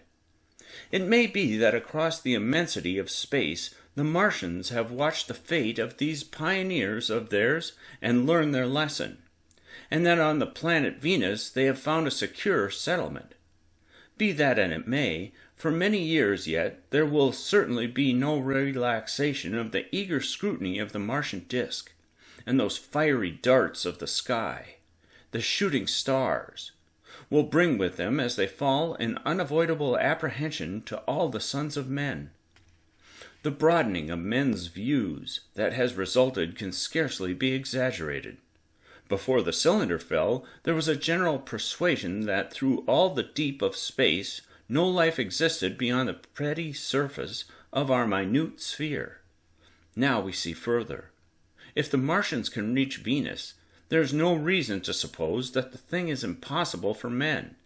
And when the slow cooling of the sun makes this earth uninhabitable, as at last it must do, It may be that the thread of life that has begun here will have streamed out and caught our sister planet within its toils. Dim and wonderful is the vision I have conjured up in my mind of life spreading slowly from this little seedbed of the solar system throughout the inanimate vastness of sidereal space. But that is a remote dream. It may be, on the other hand, that the destruction of the Martians is only a reprieve.